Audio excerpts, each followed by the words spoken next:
There is a boycott of DC Comics that has begun as a result of DC's 1,200 days without publishing a mainline, ongoing, black lead book. And when I say black lead, I mean the main character's black. And when I say the main character's black, I mean that it's not a team book. All those qualifications allow us to get to 1,200 days. And it's a big deal. It's a big deal that DC is in this position. But I don't know if we all agree that this should happen. And that's what we're here to talk about today. And to have the conversation, of course, we've got Tyler.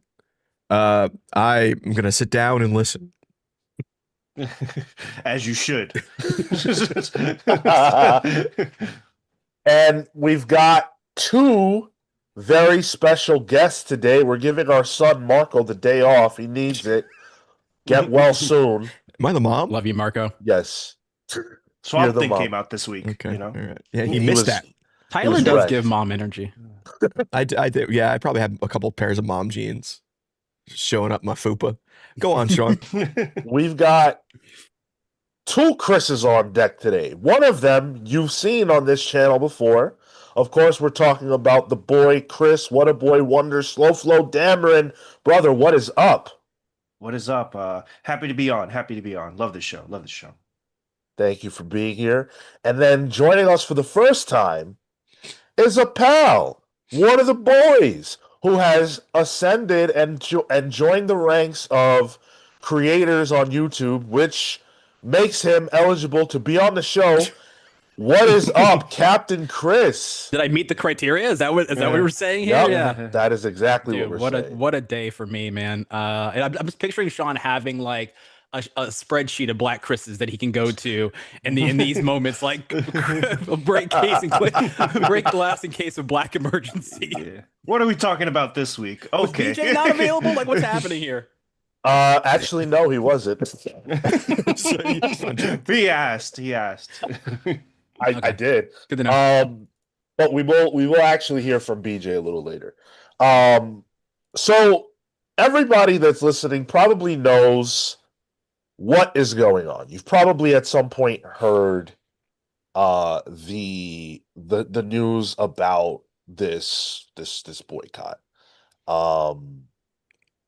And it's being picked up by everybody. Bleeding Cool reported on it. The Beat has been reporting on it. In fact, the person who I would say we probably can consider to be the primary organizer of this whole thing, James Portis III, he wrote an article for The Beat, actually, called DC Comics Blinded by Whiteness. And, for what it's worth, it's definitely well written. It's definitely well structured, and it definitely makes its point fairly well.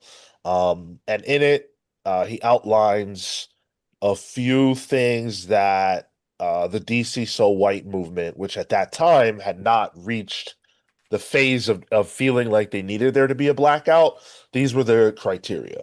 Launch 1 to 3 titles in DC's mainline continuity with strong creative teams to give them the best chance. I think we can probably all agree that's quite reasonable. Sure. Properly promote these series in the same methods used for characters such as Batman and Superman. Good luck. And give these titles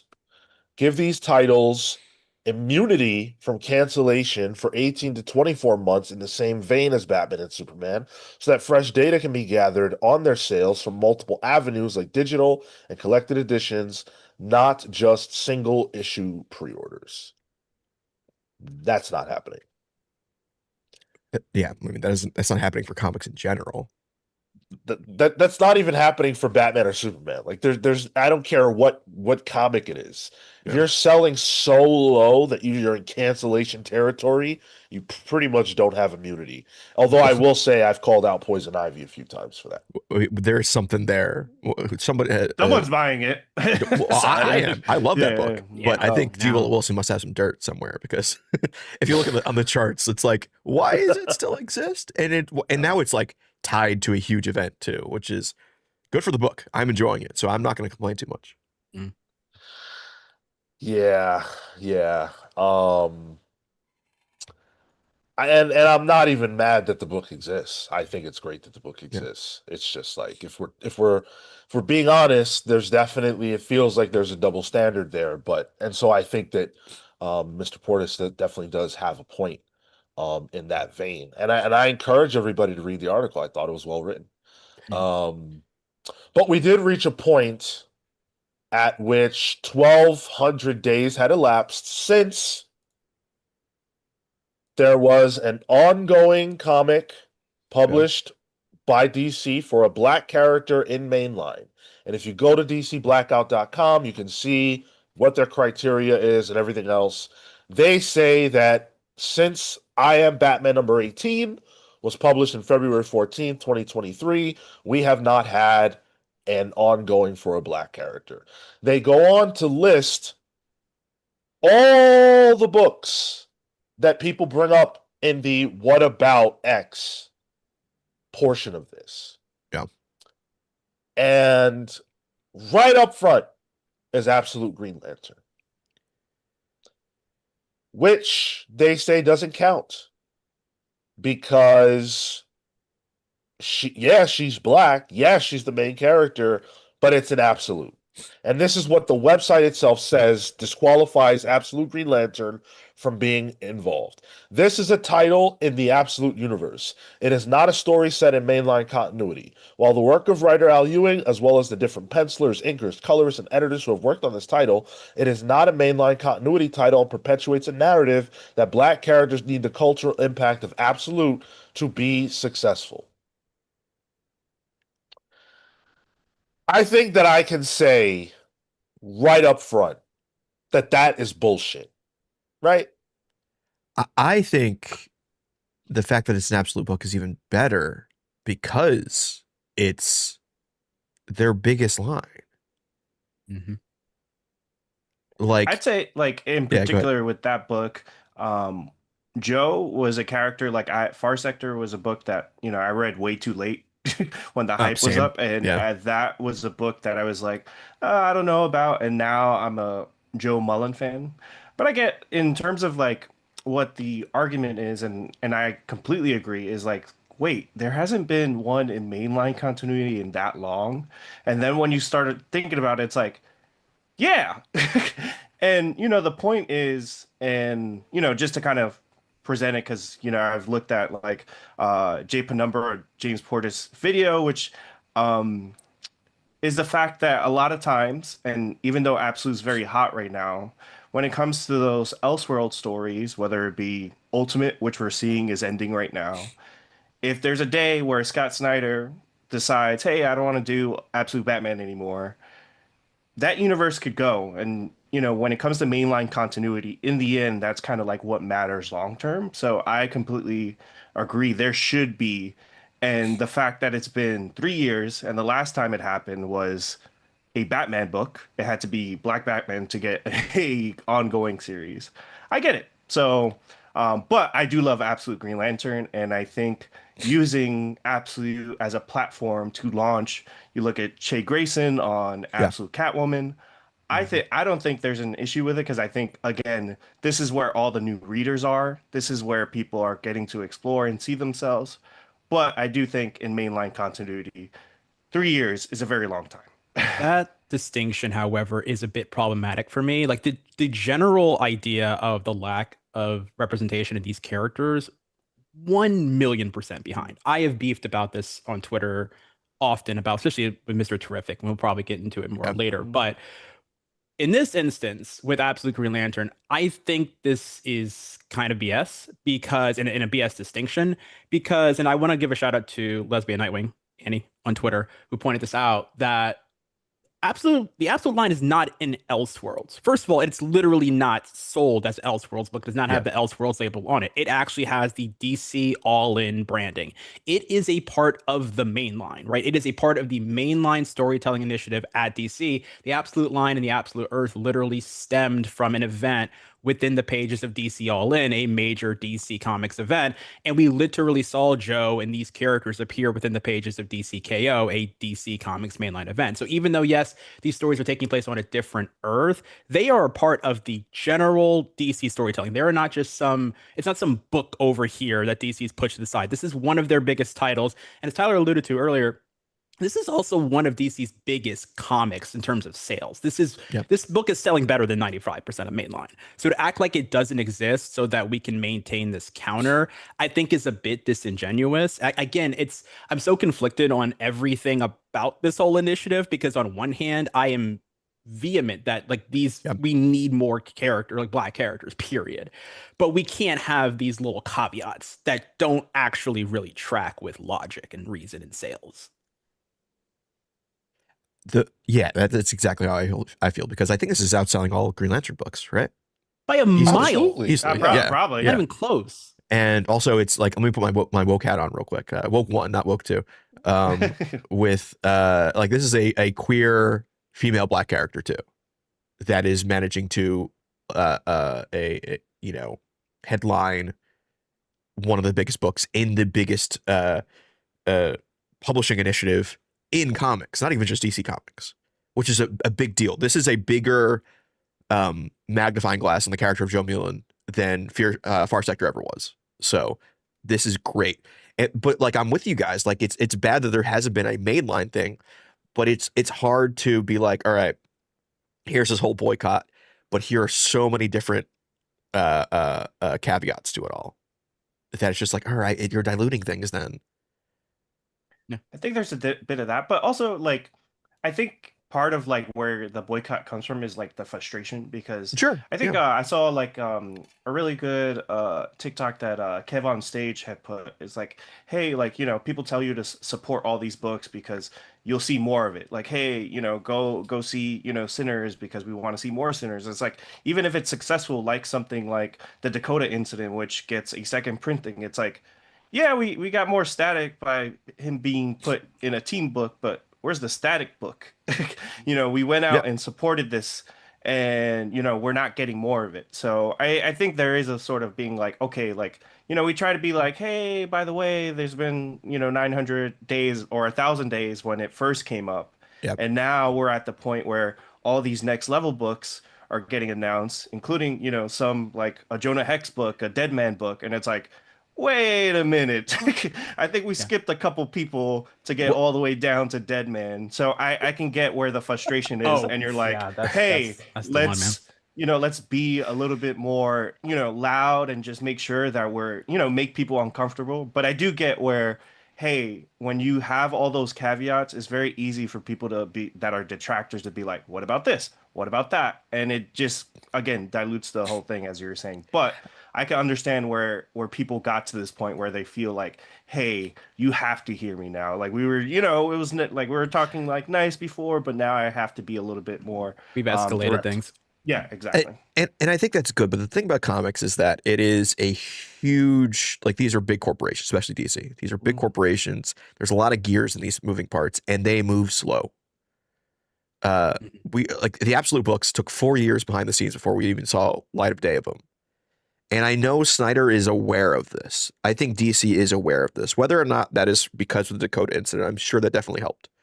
And I think that was a great kind of a fan initiative, even though the timing was weird and like FOC was tricky, but at least people know what FOC is now.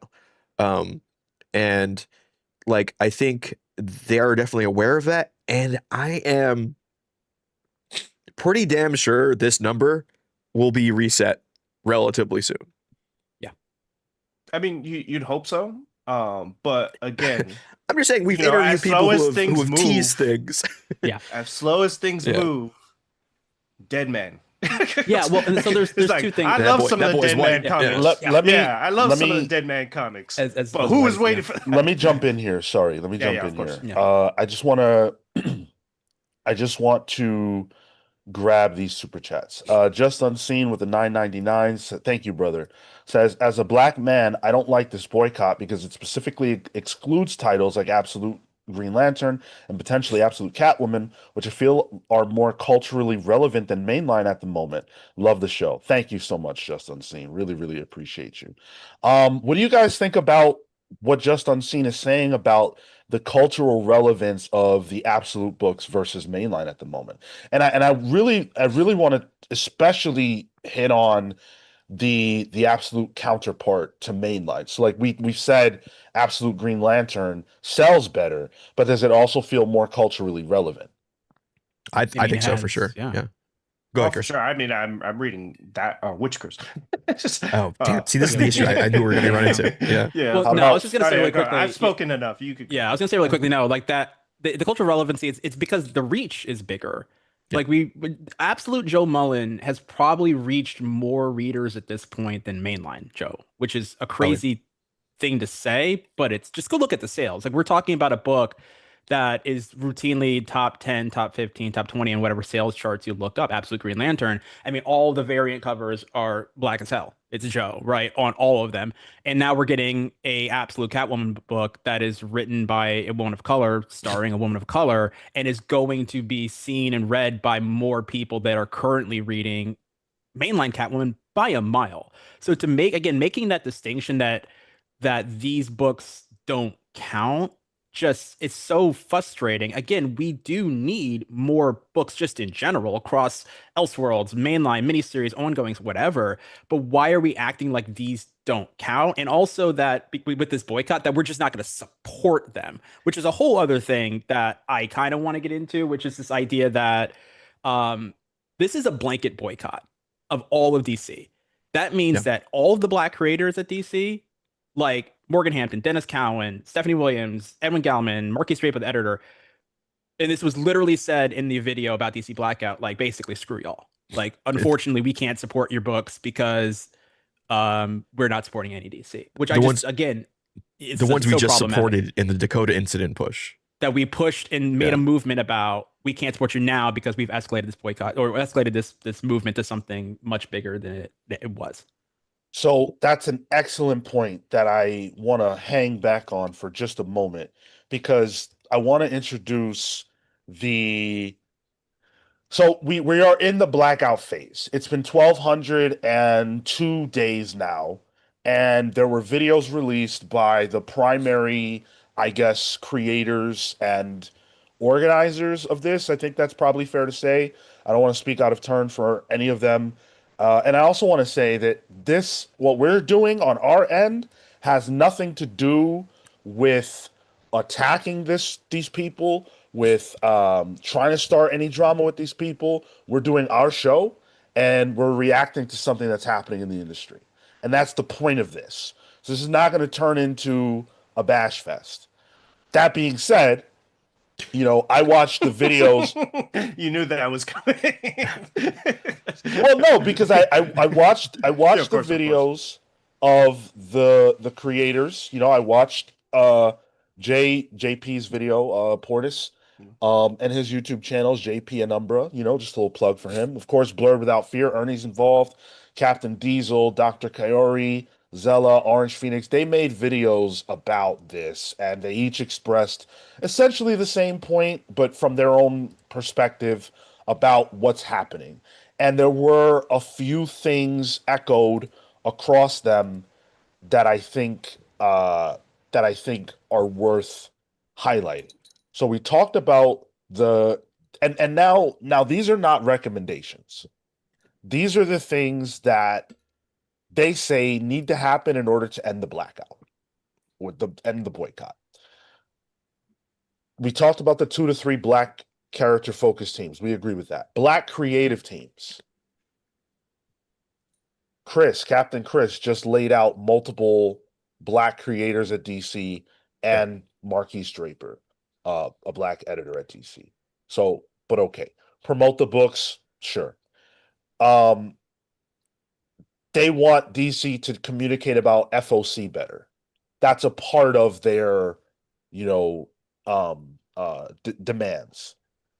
okay, DC doesn't even talk about FOC better for themselves. But there was a quote that ties into what Captain Chris said that I really want to read. To the black creators who are still working at DC, I'm terribly sorry that we can't support you right now, but we have to send a message that we are tired of this nonsense. Before you guys jump on that, this is where I come in. Because I come in at how the fuck do you think it makes sense to do a boycott? And the primary focus of your boycott is 1,200 days without a black mainline, non-team, non-absolute book for a character when real human beings' lives are affected by these decisions. Mm. You're not platforming all the black indie creators who could really use the voices of people who have hundreds of thousands of YouTube views making videos about them. That's not what was in the video. You're not platforming Jamal Campbell and saying, go support Jamal Campbell. Go support this one and that one. You're not doing that. You're saying that you're going to do this blackout because of characters, non-real people. That's fucking disgusting. It reeks of entitlement to me, and it's kind of baby rages. I mean, I see the point in characters in the sense that they have a there's a representation thing that I think is very important. To have more black characters means more representation, and for the new people getting into comics, they don't know who these creators are, so the characters are going to be first and foremost what they see. But when it comes to like Stephanie Williams, who is, finally got an Eisner nomination, first one, black writer, I think black writer in general, or woman writer on Wonder Woman, doing more Wonder Woman coming up, potentially more. She keeps teasing it. That's not me saying it. And Che Grayson, who is a new creator, really, especially at DC Comics, doing Absolute Catwoman. That's a big deal for those people. And it does feel like it's kind of like, all right, this is a movement that is important, but I'm sorry, but we got to just take a bat to your knees real quick to get our point across. And that's a fucking bummer. And I know, and like, I've even seen people already loosening their idea on what the boycott is on Twitter, where it's like, okay, we'll actually support these books, but then like, then what's the boycott? Like, this is the issue with boycotts. That's tricky, because you can't have a lukewarm boycott. Yeah, I would say like in some of the videos I saw, in particular, I think JP's is like, hey, take these books off your pull list and consider some black indie creators and other books and stuff like that. So it's like, hey, how do you support your shop still? So I think there is a little bit of like, okay, let's direct these. And some of these creators have highlighted particularly like black indie creators and other books. And what's cool about Stephanie, she's everywhere. So, you can support her in different ways. But yeah, I think there is a little bit of like, hey, there's some people that are like, hey, I support it and all that. I think it's just tough. Yeah, it's been 1,200 days, and again, like you were saying, Tyler, like boycotts are messy.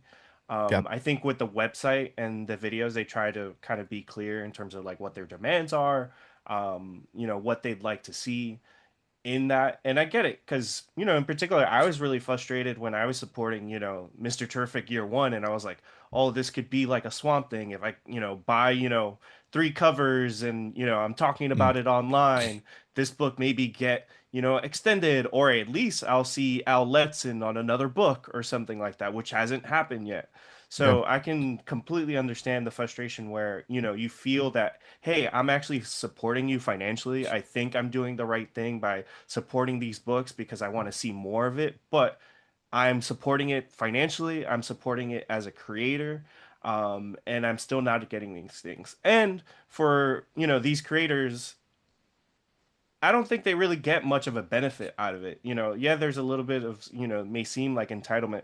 Right now, if you are a creator, you want to be a DC creator. Absolute Batman is why I have a YouTube channel. It's, you know, I I thought it was when I see Nightwing's Scott's ass, actually. that That's the too. reason. Yeah. That too. So I have to go to, Scott, when I see Scott Snyder at a con or a signing, I have to thank him. It's like, hey, because of you, I was able to do that. And there's a whole economy around the Absolute line that is created, Yeah. new creators, new readers. So I think these creators do have a lot to lose in themselves and sort of like putting themselves out there.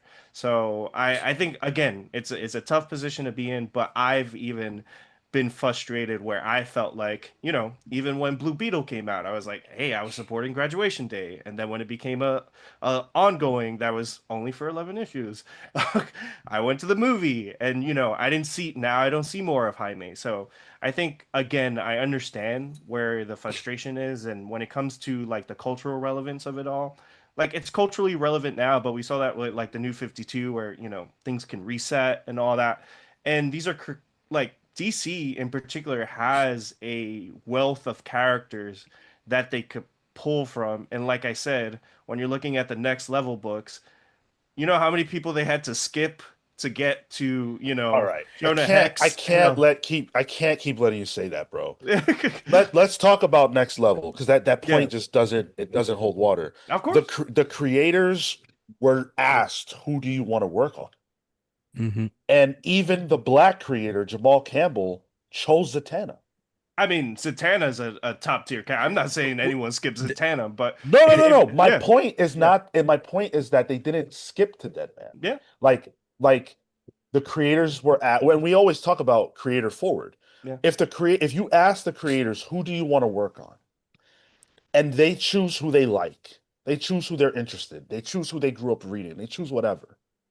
And even Jamal Campbell chooses to write a white character. At what point do we say, hey,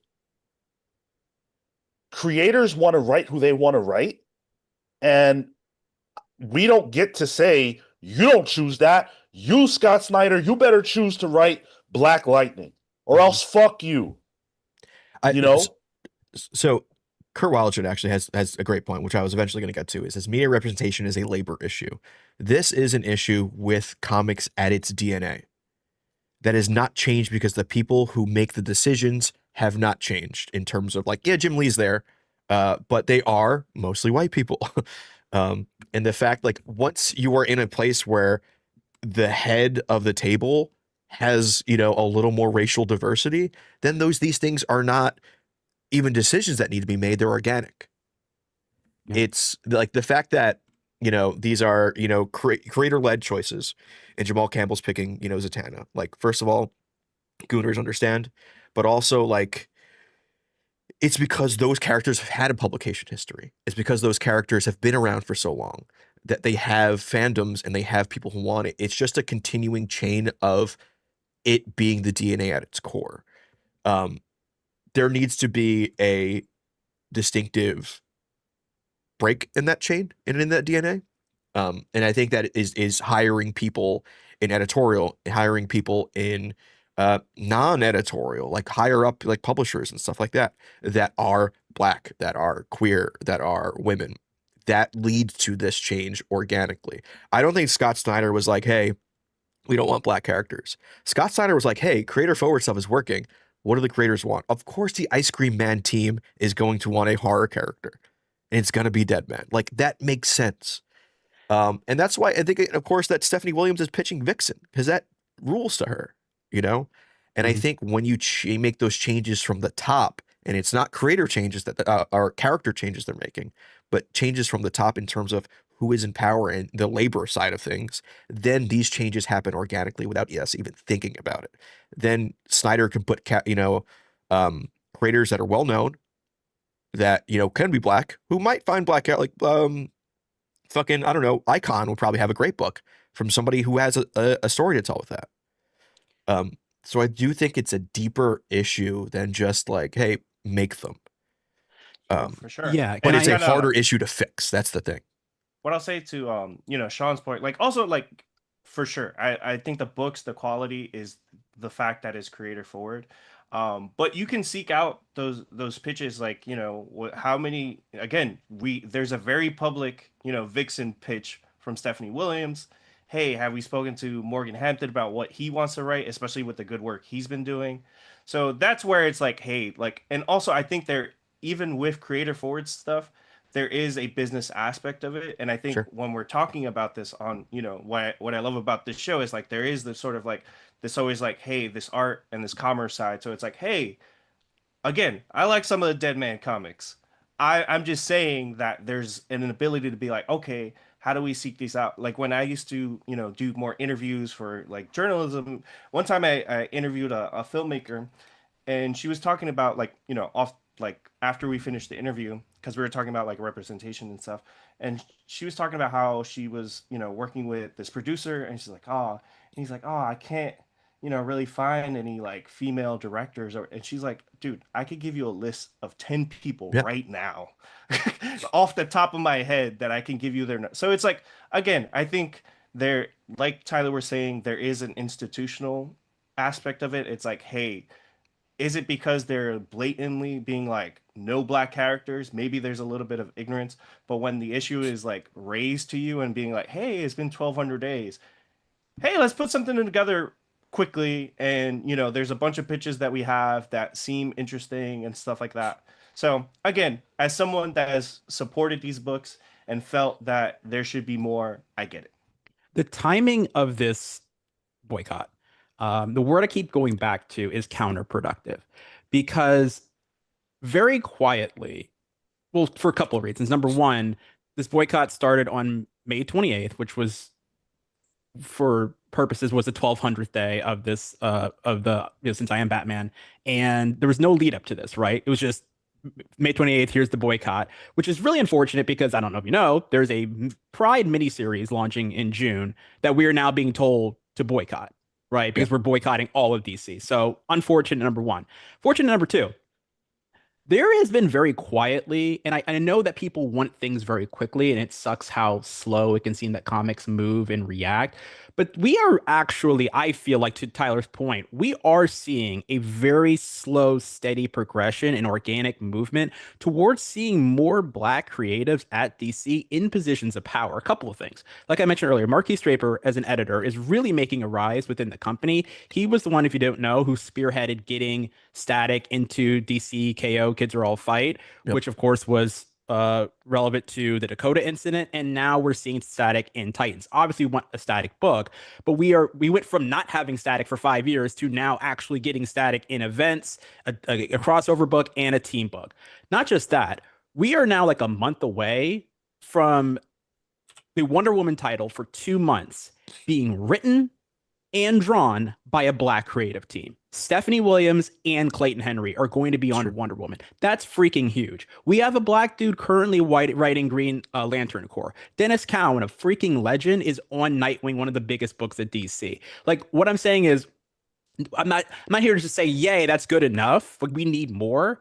But we are actually kind of in a moment. If you actually take a step back and look at this, there are things happening. And I feel like people don't understand that the Dakota incident, the success of that, as I've talked to many people involved at that, like, that caught DC by surprise, unfortunately. Like, it did. Like, they did not see that movement coming, which is awesome, and why that groundswell of support for it really helped. But that second printing, they didn't have that Dan Mora cover like ready. That was something where they're like, oh shit, we need to make a second printing because people really loved this thing and really supported it. And that's why, again, we're getting Static in a couple months after this. But these things take time. Like, they may have pitches lying around for black characters that they're now already like, okay, we're ready to play ball. We need to get these characters going because there really is an audience for that, and that's not being served. And so we may get a Stephanie Williams Vixen book announced very soon. But is that going to be seen as like a victory lap for the boycott? Because it shouldn't, because we know these pipelines, like, they take time. That is something that could be announced any day now, any month now,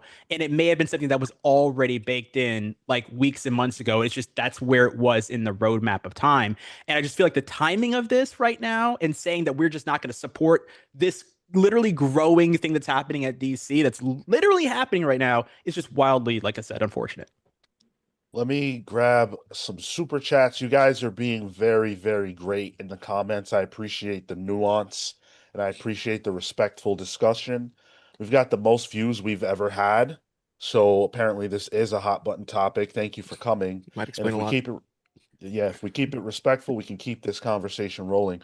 Grayson Red 7 with a 9.99. Thank you so much, brother. Uh, hey, I get the reasoning, but all the boycotters better go ahead and buy these books if when they actually come out. As someone who was pulling Milestone Return books, that wasn't enough support. Grayson hit it bullseye because I'm going to tell you a fact. Marvel and DC Comics are not different than any other company in the United States or pretty much anywhere else. Money talks loudest. Not voices, not tweets, not any of that. Money. And so you would think that the boycott makes sense as a result of money talking. The problem is that I don't think that's how that works. Boycotting it isn't going to get you more. Saying we're not going to pay you isn't going to make DC go, oh, wait, we need you to pay us.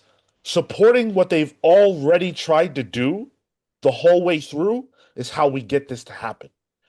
I guarantee you, if the, let's say, Mr. Terrific sales were so crazy that they had to respond, they would have responded. If the Milestone sales were so crazy that they had to respond, they would have responded. And we know that some of the responses have been coming. Static, for example, joining the Titans. Maybe we didn't know that specific fact, but he was a part of the All Fight book, which dropped a few months ago. Yeah. And then he had Static Season 1, which wasn't that long ago. So DC's been having plans for Static. And there was also the Static Batman Beyond. Again, not main continuity, but there was a book out. That's literally just ending. Yeah. Just ending. Yeah. So to like Static is all over the place. That's going back before the blackout started. That's going back even before the DCSoWhite movement really took off. So what are we talking about? Well, it's not mainline. But there is no possibility. Like Static Season 1 is in the, if I'm thinking correctly, if I remember right, was in the Milestone universe, was it not? Am I wrong? I believe so. Yeah. And it just got folded in. It's But true, I it's think down that there. was like two mini. It was like two mini. It was two, right? yeah. So it's retroactively mainline. It's retroactive, and then it was two miniseries. So I think again, that's where the messiness of the qualifiers come in. But wouldn't that, like, if Static had books in his own universe, I get that it's not mainline, but that's where he's from. Like, that's where he's at. Like, what? I don't. At some point, like, I have never said I think this boycott or I think the movement is inherently wrong. I think the point of the movement is inherently right. Yes. Yeah. I think that we do need to have this conversation. That's why we're talking about it on here. Don't think that I didn't have to really consider whether or not this was the right thing to do this Saturday. It's an important conversation to have.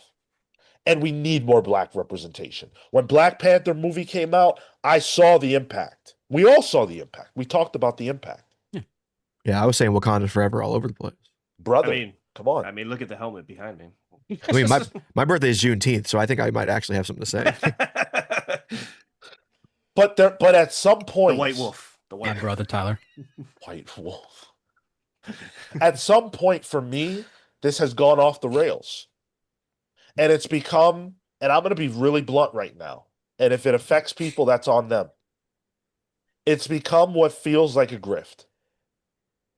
Because I have watched CG, and I'm not saying this is CG, it's not. But I have watched them parrot what they think is a really good point for a long time. And all it did was create craters and schism within our industry.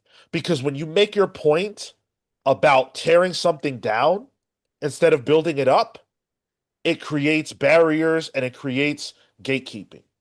That's not what we need. What we need to say, in my opinion, is let's go hard as fuck for the books that have us in them and tell DC why we're going hard as fuck. If you support this, we'll come.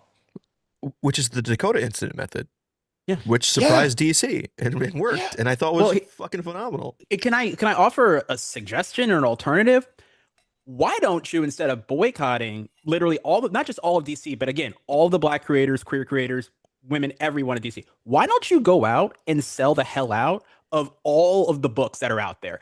I just went on Amazon this morning just to see the Static Season 1 compact, which I got back here. That is in stock right now. Go sell it out. Go to your LCS, buy every single book. Use your dollars instead of withholding money from Black creators. Actually spend your money on the Black creators, not just their indie books, the work that they're currently doing at the big two to progress their careers.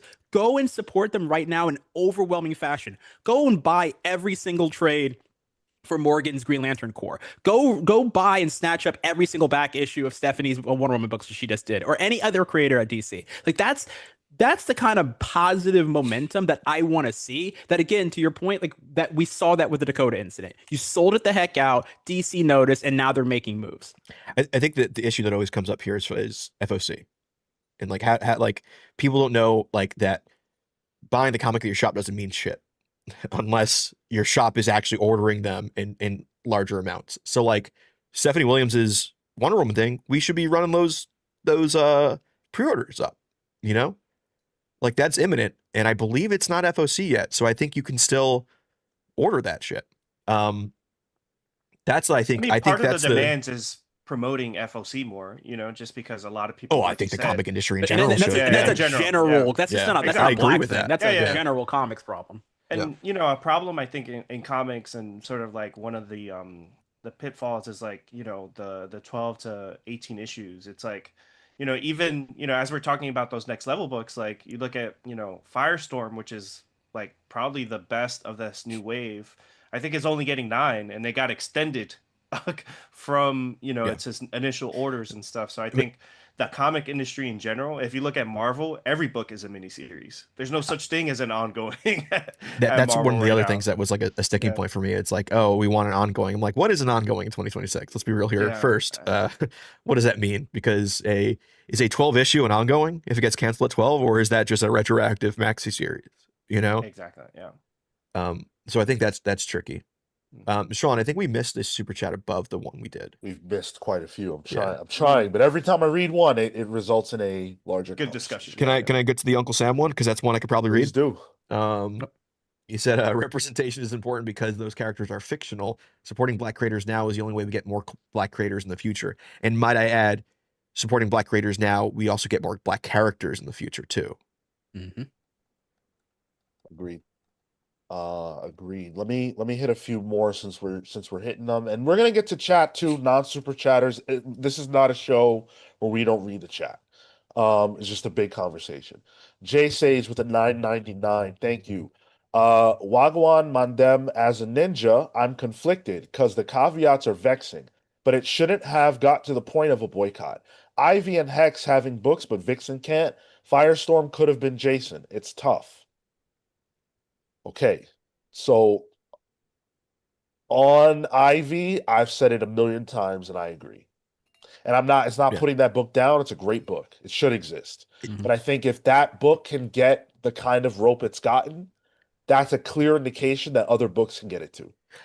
Well, I'd also argue it's a bigger company thing too, because Ivy has a bigger cachet as a character outside of comics.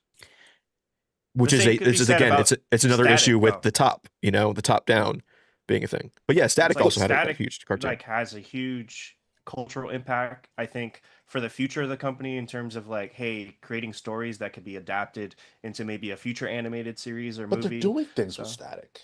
You know what I find so funny though? About I mean, just like now they're doing it, but I'm just saying in those 3 years, those 1,200 days, I think that's where the frustration comes from. It's like, but there were Static books in those 1,200 days, bro. Yeah. But not a mainline ongoing. See what you're doing? Like that is reductive, bro. Yeah, but I mean, Poison Ivy wasn't called a season 1 when it launched. It wasn't. It was a mini though. Mm-hmm.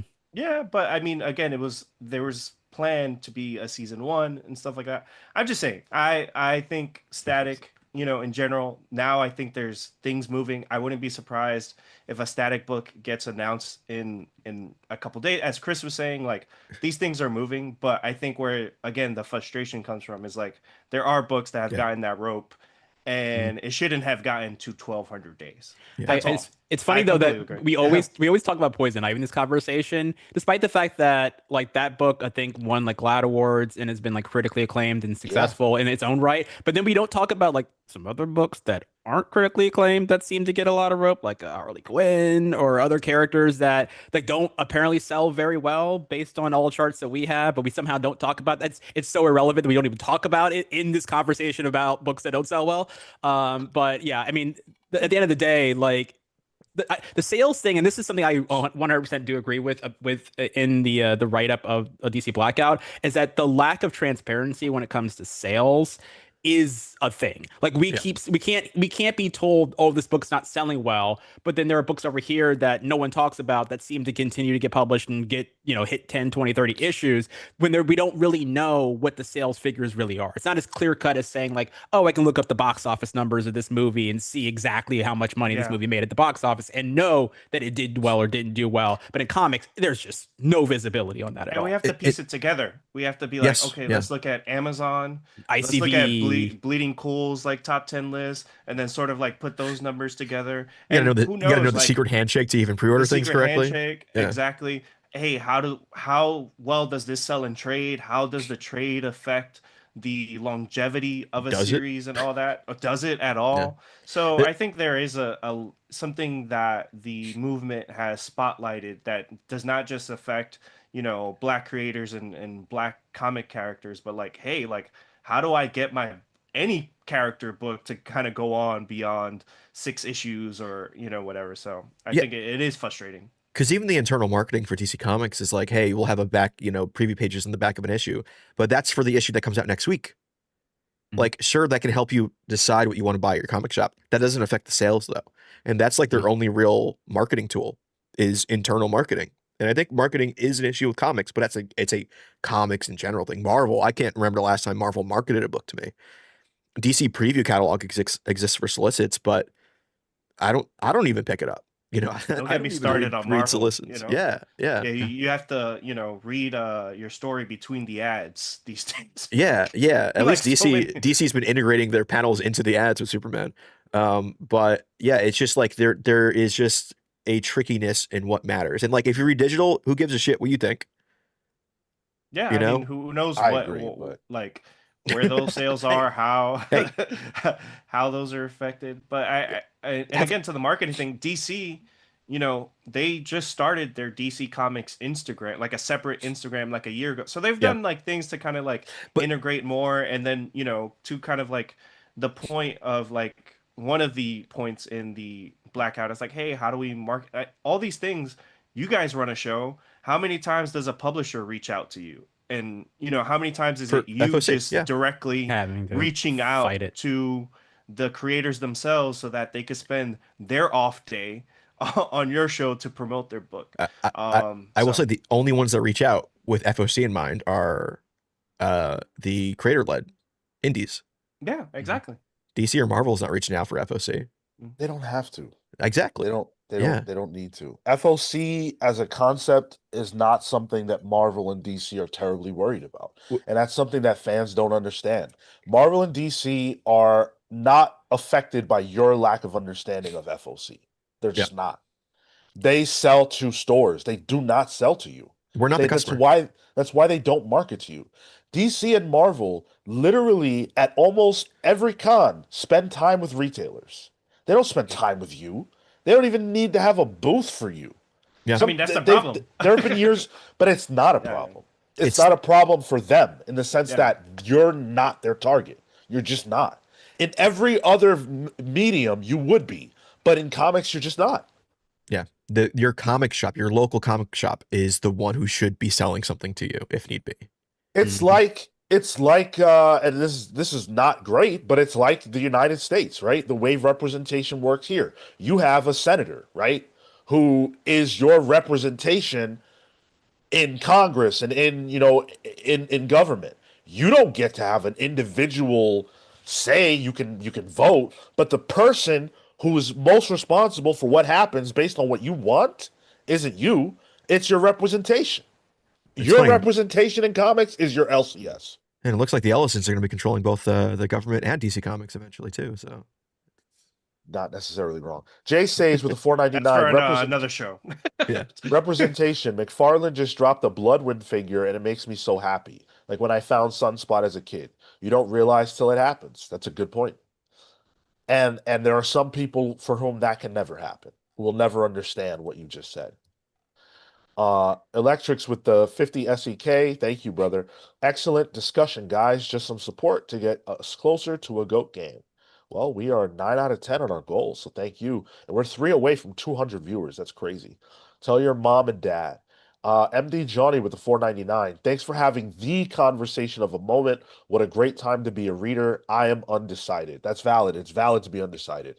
I love that. Frank with the 10 spot said, hey, pals, I just got in. Hope I haven't missed too much, but wanted to point out saying Absolute Green Lantern doesn't count because it's not mainline, ignores DC's most famous books like Dark Knight Returns or Watchmen are not mainline. Frank, that is an excellent point that bears repeating. Yeah, Mike actually, critiques. Go ahead. I was gonna say most of my favorite DC books are not mainline. New Frontier, The Watchmen, most acclaimed ones aren't. which is what we praise DC about too. It's like their ability to do Elseworlds things and how those have everlasting and impact. also like, DC always, every couple years is like everything matters. So Yeah. it's whereas like Marvel, it's like, hey, like we're gonna kill the Ultimate Universe every now and then. Yeah. It's like, DC always flirts with like, hey, everything is continuity. So Yep. I think it is a tough sell when it comes to that too. Mike critiques with a 5 spot. Christopher Priest had a lot of white characters before he got Black Panther. We gonna pay for the books these creators make. I agree. Support creators before characters. 1,000,000%. Support White Panther. Don't do that. If you want more White Panther, buy more Christopher Priest books. Actually, no, that book is rad as hell. Actually, I do recommend picking up. I did not read after that first issue. I was like, it's you know what? Good. It's so good. I may never know. I may never. Dude, know. there are Maybe 200 that's a digital people read. Maybe watching that's us right now. That is fucking crazy. That is crazy. Anything Thank you you. guys want to say that'll get you canceled while you have the audience? No. Yes, but I won't. Listen, Um, I got brand deals in the mail. I can't. Yeah. That's that double Chris bump. That's all I'm hearing. Hell Yeah. yeah. Yep. Pete Collins says, this is what I love about this channel. Deep topics, great conversations and insights, always thought-provoking and genuine. That is for sure. You will not get anything fake around this part. Jay Sage with a 199, the best comics channel by far. Love you a lot. Thank you, brother. Damn, Love he you used right back. the O face emoji too. Jeez. Hell yeah. Love it. One thing too, like the comments are going by so fast, so I don't see it exactly, but like Eric Canetti was in the chat. Yes. Pretty much saying like Dennis Cowan is a contemporary of his and is doing like career work right now, and the artists want you supporting them, Dennis Cowan is doing real like atypical work, I feel, on Nightwing, and I mean that in the most positive way possible. It's so good. Yeah. It's so good. That those last 3 issues are so good. And if you're, this is all right. I'm gonna get too deep into Nightwing. So oh yeah, I just realized I triggered you by mentioning Nightwing. Yeah. Can I read this super chat actually for y'all and respond sure to this really quickly? Yeah. Okay. Shadow Walker says the organizers say support the Black creators by buying their indie works, just not at DC, and they interview creators on their channels. Here's the problem with that. Some of these Black creators don't have indie books. They have their books at DC. Like Dennis Cowan is working at DC. Again, I mentioned Morgan Hampton. He's writing Green Lantern Corps, and I think he's doing backup work on the Pride miniseries. Yeah. Like it's not as simple as just saying, well, just go buy. And also that doesn't even make any sense. Just go buy this thing. Don't buy the thing over here that's like their bread and butter. That doesn't make any sense. Why can't we just support them wherever they are? Why do we have to make a distinction? Only support their indie books because we want to spite the company that they work at, and also spite their peers and friends that are also doing good work at the company, just to, again, spite the company. It just doesn't make any that this is where you lose me just entirely. And Morgan Hampton is actually a great example of that giant machine working, but very slowly. Think about Morgan Hampton's trajectory. He was part of the Milestone Initiative, I believe, right? Yep. Which was years ago at this point. Then eventually gets, I believe he worked on a Cyborg book for a bit. Miniseries. Yeah, well, exactly, yeah. And then he worked as co-writer with Jeremy Adams on Green Lantern Corps, and eventually has the book himself. So like that is a trajectory for some writers and some creators, but it's slow. It sometimes just takes a while. And does that suck? Yes, but also now Morgan Hampton is in a spot where he has a name for himself now, and the bread and butter that he's doing at DC Comics and the fans that he makes there for him allows him to, in a year or two, maybe make that indie book that then you can then buy and support him more directly. 100%. And to Like kind of you- like yeah. piggyback off that, like Stephanie Williams, that's her Yeah. her trajectory. Like now she's doing a lot of creator owned stuff, but literally a year ago it was all Yeah. publishers, licensed work, and stuff like that. And now she has an Eisner nomination. So as you're saying, some of that stuff does take time. I think it can be frustrating though. And again, it's been, a really long time for DC to work on those things. But I think supporting them definitely helps them be able to leverage that name. Hey, from the writer of Green Lantern Corps, here's this indie Yeah. book, this creator-owned book. The same way, Stephanie Williams has been able to leverage her work over the past couple years to, launch things like Roots of Madness, and a lot of stuff that honestly it's crazy and feels like overnight, but it's taken a really long time. But to Roots get of to Madness that. wouldn't exist if she didn't do Nubia. Like I love her, but like Nubia was a way for her to put her name out there. And if now when she is doing an even bigger book than she's doing Wonder Woman proper, which not to diminish Nubia, but that's honest. Her name can be bigger. And instead we're saying, hey, sorry, you're just collateral damage. So there are many tendrils to this conversation, including the fact that our good friend and pal BJ Kicks did give me, he couldn't be here in person, but he did give me a statement to read. So I'm going to read that statement in a few minutes, but I want to celebrate the people who make this show possible every single week. And that group would be, of course, the patrons. Patreon.com/the Comics Pals is the best way to support your boys. And we try to give you so much kickback for all your support and love. So one of the ways we do that is to shout you guys out on the show every Saturday. And so special shout out to our Pals vs. Legends, Hound of Justice, Atomic Hound, Starcross, Catherine Stars, the Spear of Judgment, Jay's Jumble, Safe Haven, Hayden's Hideout, the Red Spiral, Spiral Storm, Jesse and the Juggernaut, Kyle the Zenith Flare, Panda v Panda, Ted Wong, Adam Solus Smith, Sam the Last Young Renegade, Blur, Jekyll Jose, Entertain Me, Peter Living Lightning Electric, Shalom Paladin Warburg, Jamzilla the Party Animal, Cosm, the Dread of the Cosmos, Chris, the Cure Coleman. And thank you to Pals vs. members, Brian Demolisher Lopozo, Kefis the Incorruptible, Momentum Mike Elliott, Dan the Truth Trudeau, Marley Manistorm, Slow Flow Damarin, who is with us right now. Why don't you shout out that YouTube channel, brother? So I have two. I have my vlog channel, which is What a Boy Wonders, and then I have my Yap channel, which I put a lot of my shorts from Instagram, Nightwing Stand. So you can follow me on Instagram and TikTok at What a Boy Wonders. Soon enough I'll be big enough where I won't be on the show anymore, and I will forget my day ones. So support me while you can. I appreciate the because honesty, man. I will switch I up appreciate that too. on all of you, and I don't know you. So You're gonna be hanging out with right Straw now, Hat Goofy in a week. Yeah, I got you. Exactly. Don't hit me up after that. But now, Chris, your while moment is I'm over. Small enough. Please support. Your moment is over. The Okay, Spirit of thank you, thank Justice you. is For his now. issues. Happy birthday. Happy belated birthday to you, my No, friend. Robert Runback Cashaback, Pete the Dreamweaver Collins, who is with us today, James Just Jamming Jones, Paul Powerhouse Smith, Neon Knight the Cosmic Avenger, BJ Kicks of Comics Are Dope, the Grand Alchemist, Chop Harder Alchemist, and John Barrier B. If you didn't hear your name and you're supposed to, you will a little later. There will be a new origin presented today, and the person receiving the origin may be on the stream. It's very possible. I finally get one. Mm-hmm. I wrote my own. So one of the things that I've been thinking a lot about is the FOC tendril of this, right? And so for those of you who don't know, final order cutoff is what that means is you have until X date, typically a couple months or so before the release of the book, to go to your comic shop and tell them you want that book. And then they will pre-order the book for you, making sure that there's a copy on stands for you when you go to your LCS.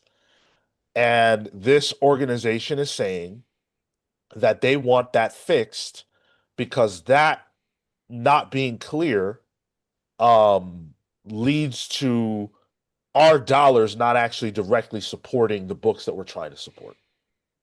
There are a couple things that I want to say about that. So the first thing is that the second point is not true. Not in a literal sense. Yes, it's true that if you order your book, if you tell your LCS you want the book, you go to your LCS and buy the book after FOC, it doesn't help the sales of that book in DC or Marvel's mind in the immediate moment.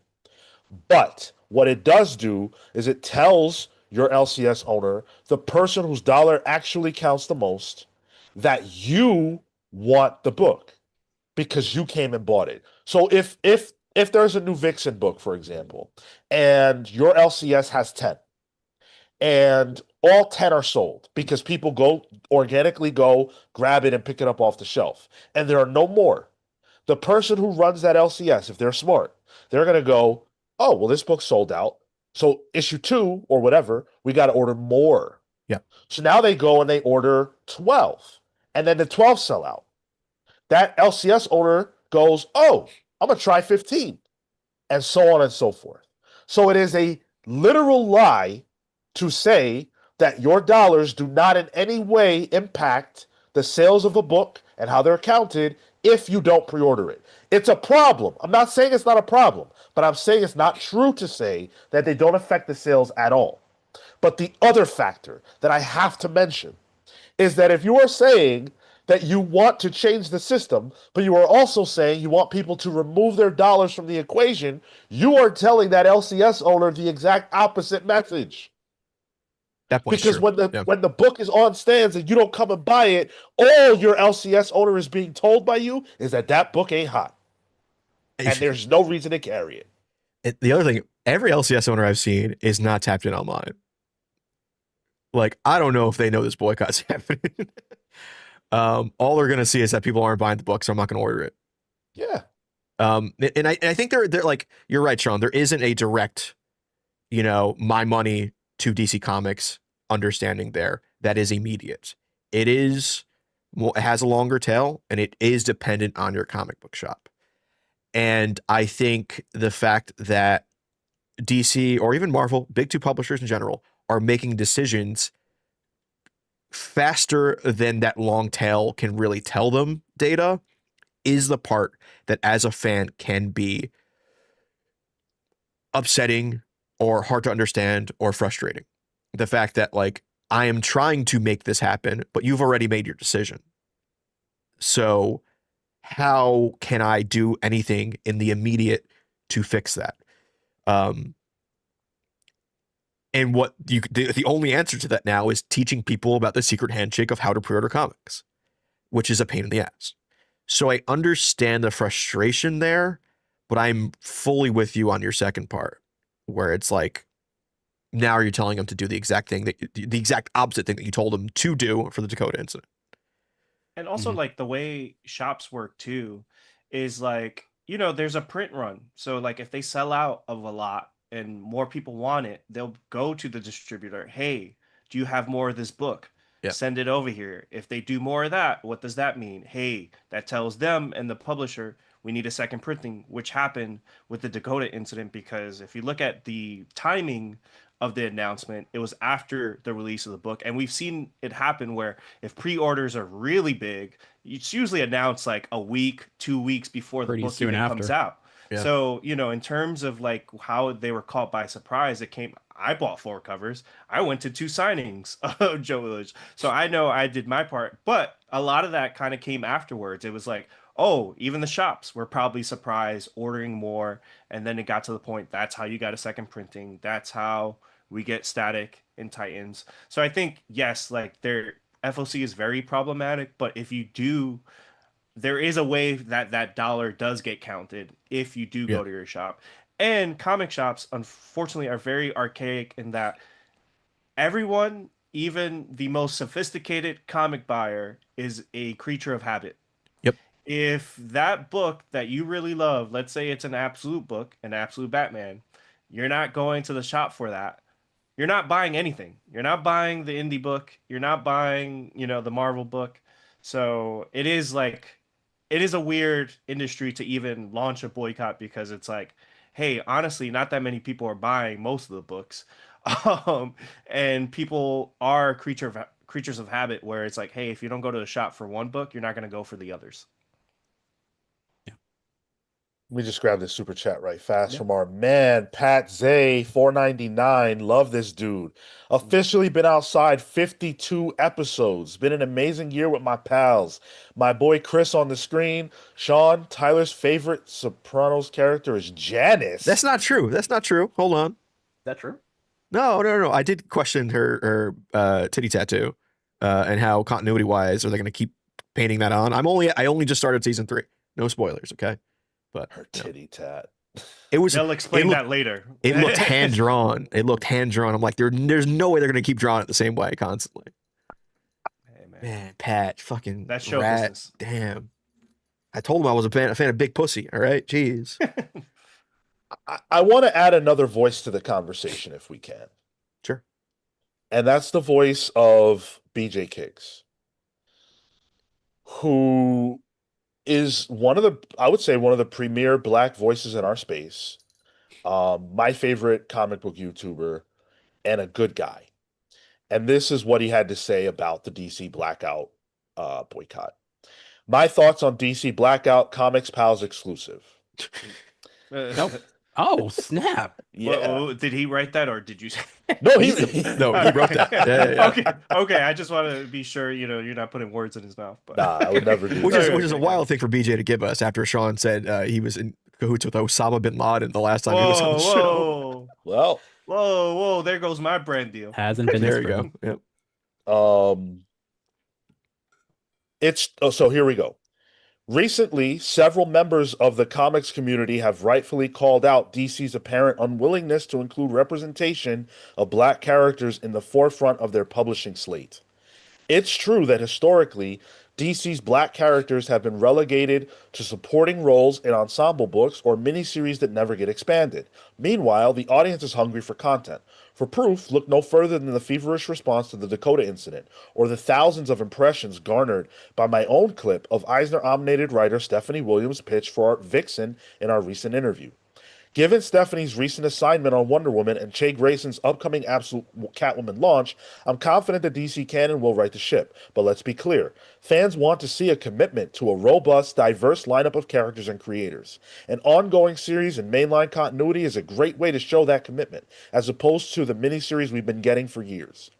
I have reservations about a boycott, as the very creators we are fighting for could lose assignments due to low sales. Still, DC's silence on this issue in recent months is eyebrow-raising to say the least. If it takes a boycott to wake DC's collective consciousness and bring them to the table, then I can't be mad at that.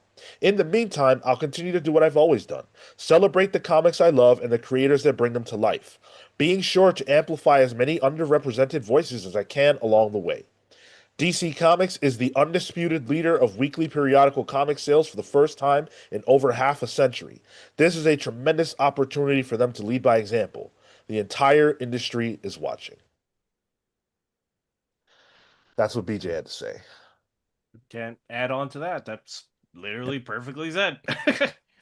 And that's Captain Chris. I guess that's the only way I could distinguish you guys right now. Yeah, you were saying that earlier. This is an upswing that we're on. And I mean, it's to support that upswing is what DC needs to see. Yeah, I mean, they feel very emboldened right now. When you talk to creators, go to conventions, talk to them on social interview, whatever, like the success, they're making so much money in these Absolute books. Like, have you seen all the variant covers that are now coming out for Absolute Batman? Like every single issue, they are making hands and fists in terms of money right now with these books, and the general state of the main line in terms of quality is outstanding. And I feel like we are slowly but surely actually seeing, like I mentioned earlier, like real inroads being made to getting Black creators and faces and voices like on not just Black books, but on some of the bigger titles and like pillar characters at DC. And so I personally want to continue to support those voices and creators. And I just don't believe that depriving my dollars in this moment is the right thing to do. The timing of this, I know again that it's so clean because it's 1200 days and there's a symbolism to that. But man, there's like good shit happening right now. Not just for like Superman and Batman, but for like our people, for our creators behind the scenes that are making real progress and actually getting opportunities at DC. And now doesn't feel like the right time to say we're done with the company. Honestly, a year ago, I think it would have made more sense. But like within the last year, we've seen before progress. Absolute, Yeah, like all of it, yeah. Before Dakota Incident, before all that, we just proved that by showing up and showing out, we potentially can get more things. Like for a character like Static, again, who just had a mini series and now is about to show up in a team book, and maybe down the road is about to get a series announced. We can't just not all of a sudden disappear and pull back. That doesn't make any sense. We are literally it's like a war strategy. Like we're making forward momentum, and now we're just gonna stop.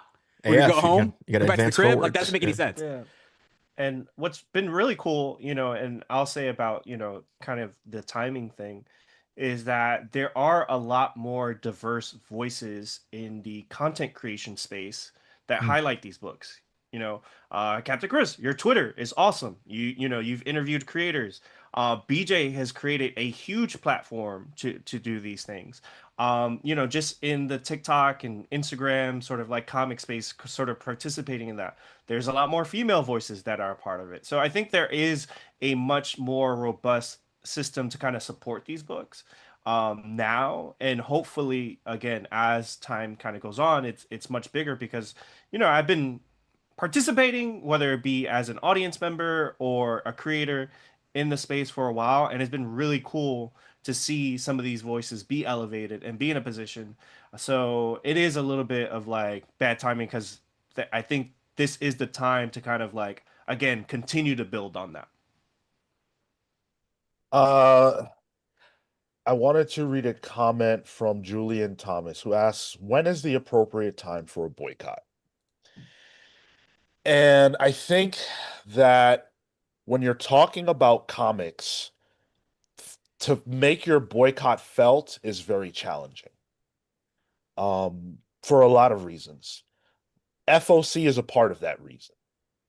Most likely you, whoever you are, not you, Julian, but like the royal you, most likely you're not pre-ordering every comic you get. And if you weren't pre-ordering DC Comics in the first place because you don't have a pre-order list, then just stopping buying DC Comics is not going to hurt their dollars. It'll hurt the creators who are working on books that you might be buying that are lesser purchased, like Green Lantern Corps, for example, written by a Black man, Morgan Hampton. It might hurt that book, but it's not going to affect absolute anything. It's not going to affect Batman, Superman, Wonder Woman, none of them. And I think that's a shame. So my response to you is that the boycott, you can do a boycott whenever you want to. It's not my place to say what anyone should or shouldn't do. But what I will say is that the boycott is not going to have the effect you think, and it could have unintended consequences you didn't think of. My other thing too is with the boycott, the Jay Penumbra's like video where he had like their asks, right, and their wants. Wasn't one of them like 3 black-led titles? 1 to 3. 1 to 3. Okay. So if Vixen gets announced, right? Is it done? Do we then start buying things like? Which again, though, but that who's to say that will have nothing to do with the boycott. Like we've already been hearing rumblings that this book is potentially it may be imminent, Sure. right? Stephanie's been talking about it. Travis Mercer's talked about it. So like that could be something that it was always on the roadmap. And then so are you going to celebrate that as a win for the movement when it was always the plan for the company? That's such a tricky thing. Which I think you could say a Dakota Incident push might have helped that for sure. Potentially, yeah. Yeah. Dude, I know things I can't say about what DC's doing. And if I know them, then I'm pretty confident that certain people who are a part of the movement know them too. And I know that DC has a plan for this. There are things coming that will solve the problem. Comic Pals exclusive. No, I am not announcing No. anything. Yeah. And plus, there's the tea leaves are everywhere, really. Yeah. And so what I'm saying is that when that announcement comes, it's not going to be a result of this movement. Static being on the Titans is not a result of this movement. If you think that DC works, that Marvel or DC work on that type of timeline, you're out of your mind. Do not believe that. I'm not telling you what to participate in. I'm telling you what the facts are. It is a fact that there are certain things in the works that have been in the works since way before any of this started. Okay? And they're going to come out. Okay? So don't fall for the banana in the tailpipe of, oh, we made this happen. No, you did not. Yeah. I'm sorry, but there is not one YouTuber who has the capacity to impact what happens in Marvel or DC's monthly publication. And the only YouTuber who impacts their publication in any way is Omar. Yeah, for trades. Yeah. Yeah. I mean, I think the Decoded Incident push, which was not just a YouTube creator thing, that was a actual comic book creator push as well. And I think it allowed fans to put Snyder under the fire a bit, on Twitter, which he honestly answered. Yeah. I think that definitely helped. I think stuff like that is helping, but that's in the positive. That's in the, we're going to buy this and show up for it. And I think that's what DC sees. They see the addition of numbers, money go up good, money go down bad is what these companies think. Yeah. Yeah. Ted H with the 88 HK says Hydra time. I don't even know what that means. I don't either. I'm like, well, it's just... Oh, probably like hydrate. I think that's pirating. Pirate time. Oh, gotcha. Hydra. Yeah. Don't worry. That's been in DC Infinite. That's canon, right? There's also this frustrating thing for me, and I don't know how deep into the weeds I want to go with this, but like, remember when Target came out as racist, right? And everyone this announcement. You remember when they publicly announced and that? So we all did the dog say at a a board slur? meeting, and we all collectively decided to boycott Target because they were anti-diversity and all that. Like it was a collective movement together. Yeah. We ain't shopping at Target no more. This is what I find really strange about this, and it speaks to just all these growing issues I have with social media. I study sociology in college, and I just find the back row of these conversations very peculiar and interesting. New Comic Book Day was Wednesday. No one was boycotting DC. Nothing has changed with DC's practices in the last 48 hours. But then someone announces, hey, we're boycotting DC now. And now we're just all hopping on board the idea that DC is racist and this is terrible. But nothing has happened. Did I miss something? Outside of someone pushing a website and a message, everyone has just jumped onto this idea. But where were you protesting this 2 days ago when you were out buying Absolute Wonder Woman and Zatanna on Wednesday? I just that piece of it again, I don't want to attack the creators at all involved with this. Again, the messaging behind this is so important. It's the behavior of everybody else who suddenly now really this is an outrage. How can this possibly happen? Dog, this has been going on to James's point for 1,200 days. Where have y'all been? Why is this now suddenly a thing that we need to get behind because somebody started a movement yesterday? You can take that wherever you want. Well, I just find that so fascinating. And if you're adhering to FOC and you've pre-ordered your comics already, then your boycott can't start. You can't start the boycott. I think through June 24th, we done. Those books have been ordered. They are going to ship. There's an FOC for the boycott. Yeah, pretty much. Like that, which is why again it feels to me a little haphazard because if you're going to do a boycott, you need to actually like announce this ahead of time. It can't just be it's ain't a Beyonce album. You can't shadow drop a boycott. Like you got to tell people like, hey, starting on this day, we are not going to be like ordering or pre-ordering books because like June is done. These books have already been pre-ordered, so you're not going to have any. You're not going to really make a sales or print impact this month. Enjoy Absolute Catwoman #1, but #2, no. I will be at the signing. When is it, by the way? I think it's June 11th, or it's pretty soon. I think it's next week. No, the book comes out in 2 weeks, I believe. Yeah. Yep. Yeah, and also I think what kind of the interesting about like online discussions and stuff like that. It's like, hey, how does it really translate in the shop? How many people are you going to see like hey, don't tell anyone I bought this Absolute book. sneaking out Absolute Batman books in like a paper bag. It's like, how could you hold anyone really accountable to be like, you know what I mean? I'm not stopping buying Absolute Batman for nobody. Sean, I was thinking about this too. Imagine if this had started the week that an Absolute Batman was dropping. That would be amazing. Nobody's going for that. That's like when I used to work at a Barnes & Noble, and there was a guy who would buy porno magazines, but he would hide it in between another magazine. And like one day he hid it in between a National Geographic. And I don't know if you know the National Geographic size compared to like a Playboy. It's peeking out, buddy. Like there are different formats there. I'm just imagining people like buying my Nightwing. I'm just imagining people like peeking out the door of their LCS with their copies of Emperor Aquaman. Like nobody sees me. Oh man, I love it. Julian wants to know if there is a point at which we think a boycott that we would want to participate. Is there a point at which we go, you know what, it's time to get involved? I think when you don't see, the progress that we've been seeing, as I think a lot of like, the things we've been talking about, we've been seeing the steps to hopefully seeing an ongoing. Obviously, Sean has the exclusive, and things are in the works and stuff like that, and sort of like it's, for me, I'm frustrated by it because again, I've supported a lot of books and I felt, and part of it is my dollar doesn't go far because, I shop at Midtown Comics and don't have a pull.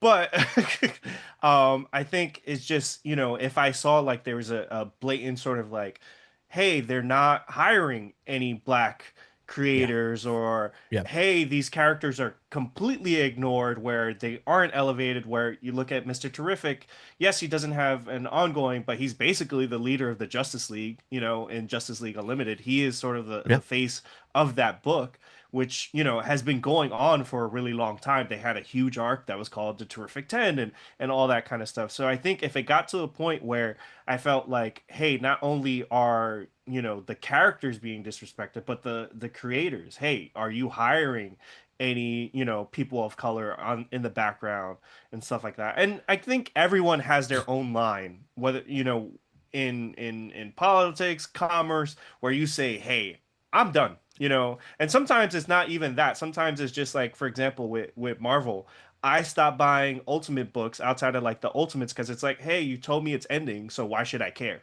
So, I quietly, stopped buying things. Is that like sort of like me like boycotting them? No, it's just like, hey, you told me you don't care about me supporting these books, so I'm gonna stop supporting them.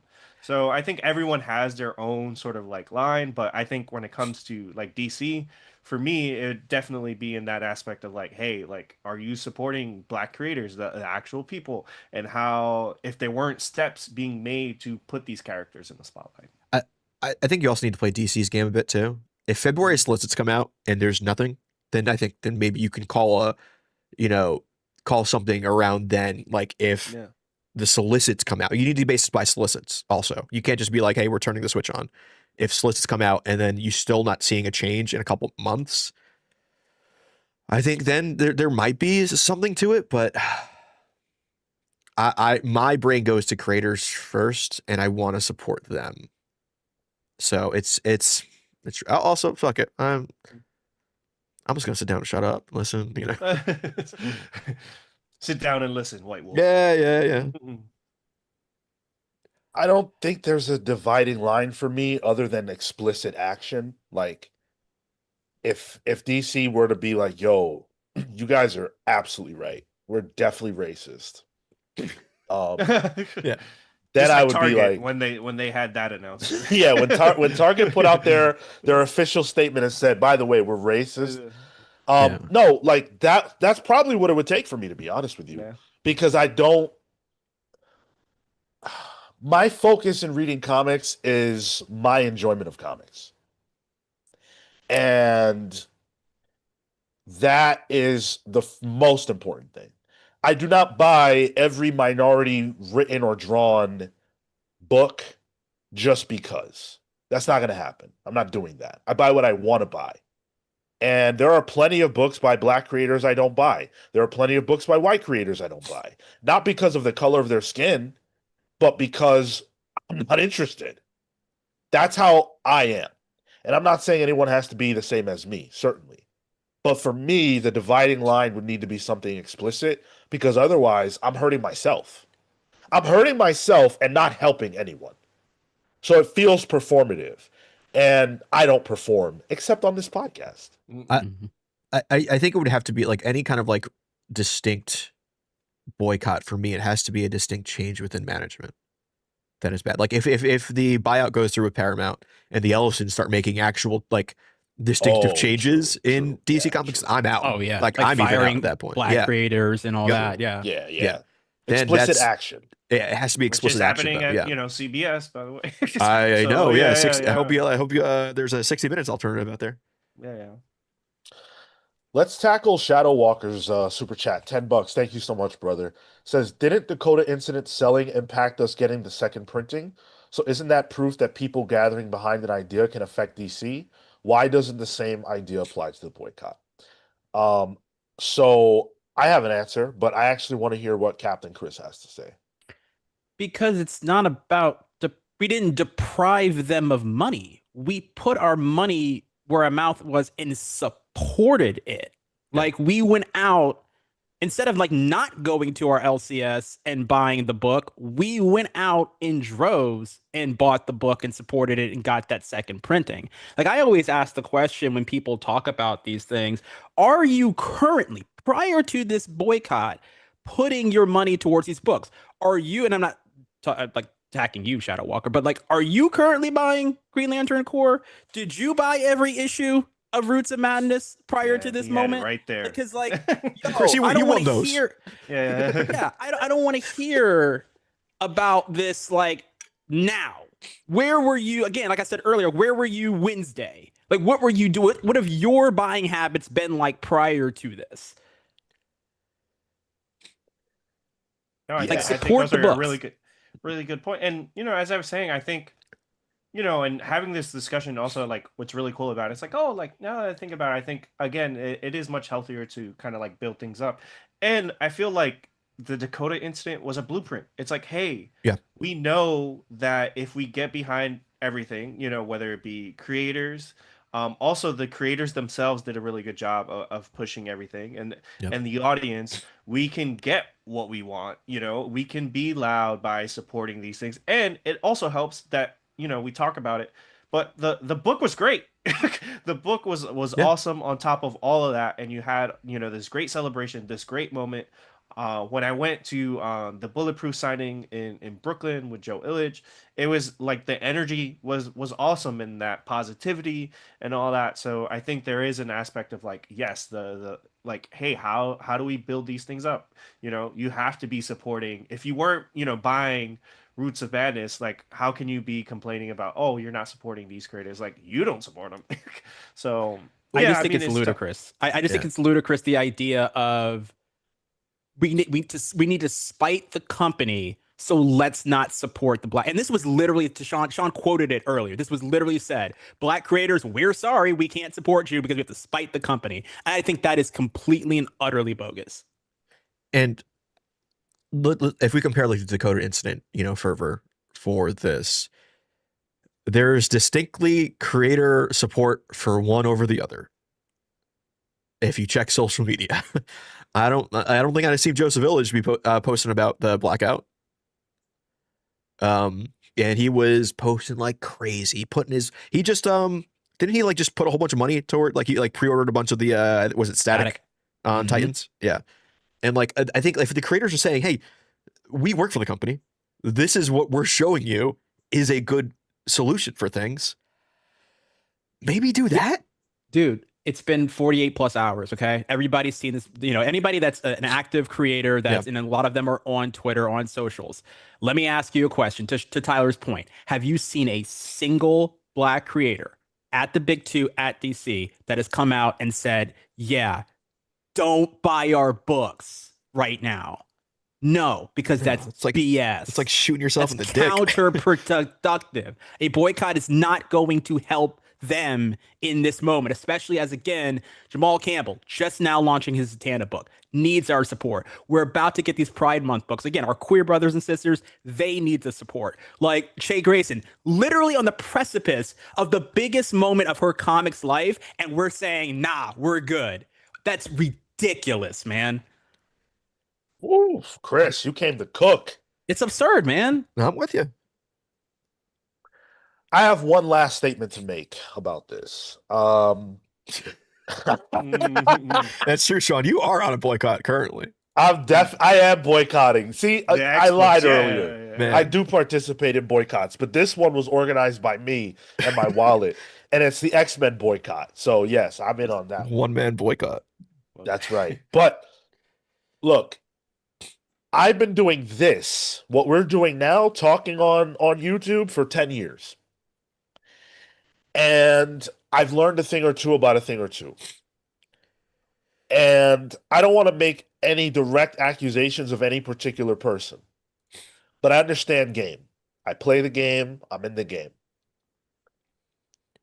If you say, hey, don't go buy DC Comics. If I say that, and I say, hey, we're not going to cover DC Comics anymore on this channel, and we stop making videos about DC Comics, but we make videos about how we're not talking about DC and how we're doing a boycott and how, you know, DC needs to change, and we're updating you about the boycott in video and everything else, all we're doing is making money off DC.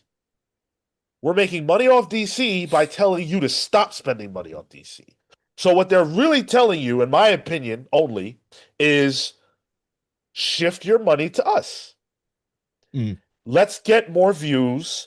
Let's get more subs. Let's get more super chats. Let's get more eyes on what we are doing and bringing that energy to us instead of DC. Basically transferring your excitement about DC's comics into your excitement or participation in their material.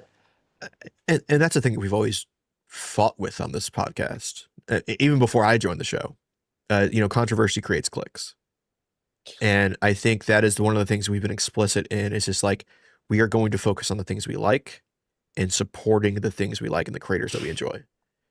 And I think that, has it been could we have gotten a lot more subscribers without doing that? Fuck yeah. 1,000,000%. Yeah. But that's not what we want. And I think that is just an indicator of like intent, you know, not to assume intent from other creators. I don't want to assume, but I do like reading tea leaves.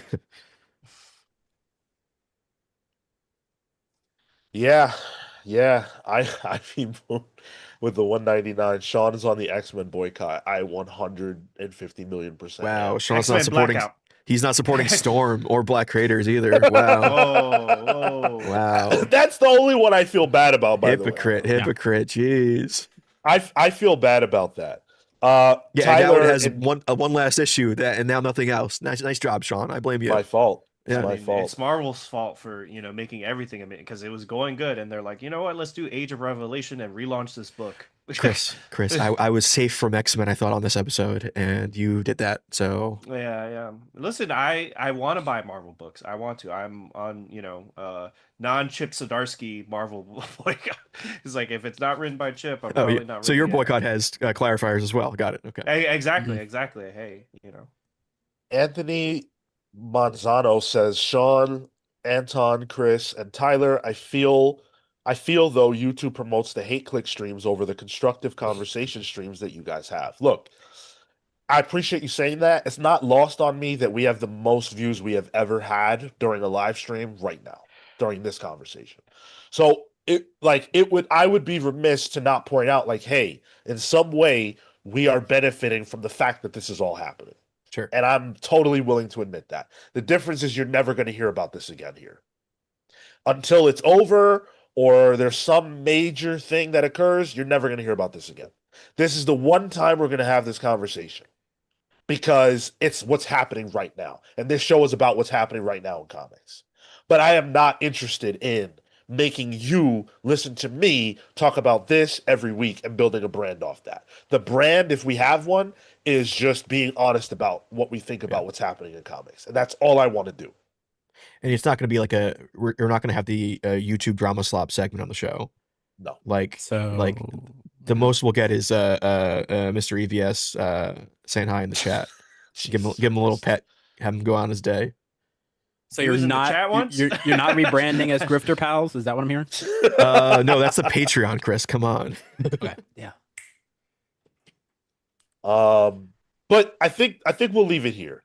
I think we'll leave it here. We've had the conversation.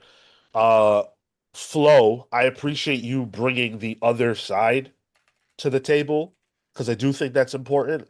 And I don't think anyone here is explicitly saying that anyone is overwhelmingly right or wrong. It just, there's nuance and there's a conversation that has to be had.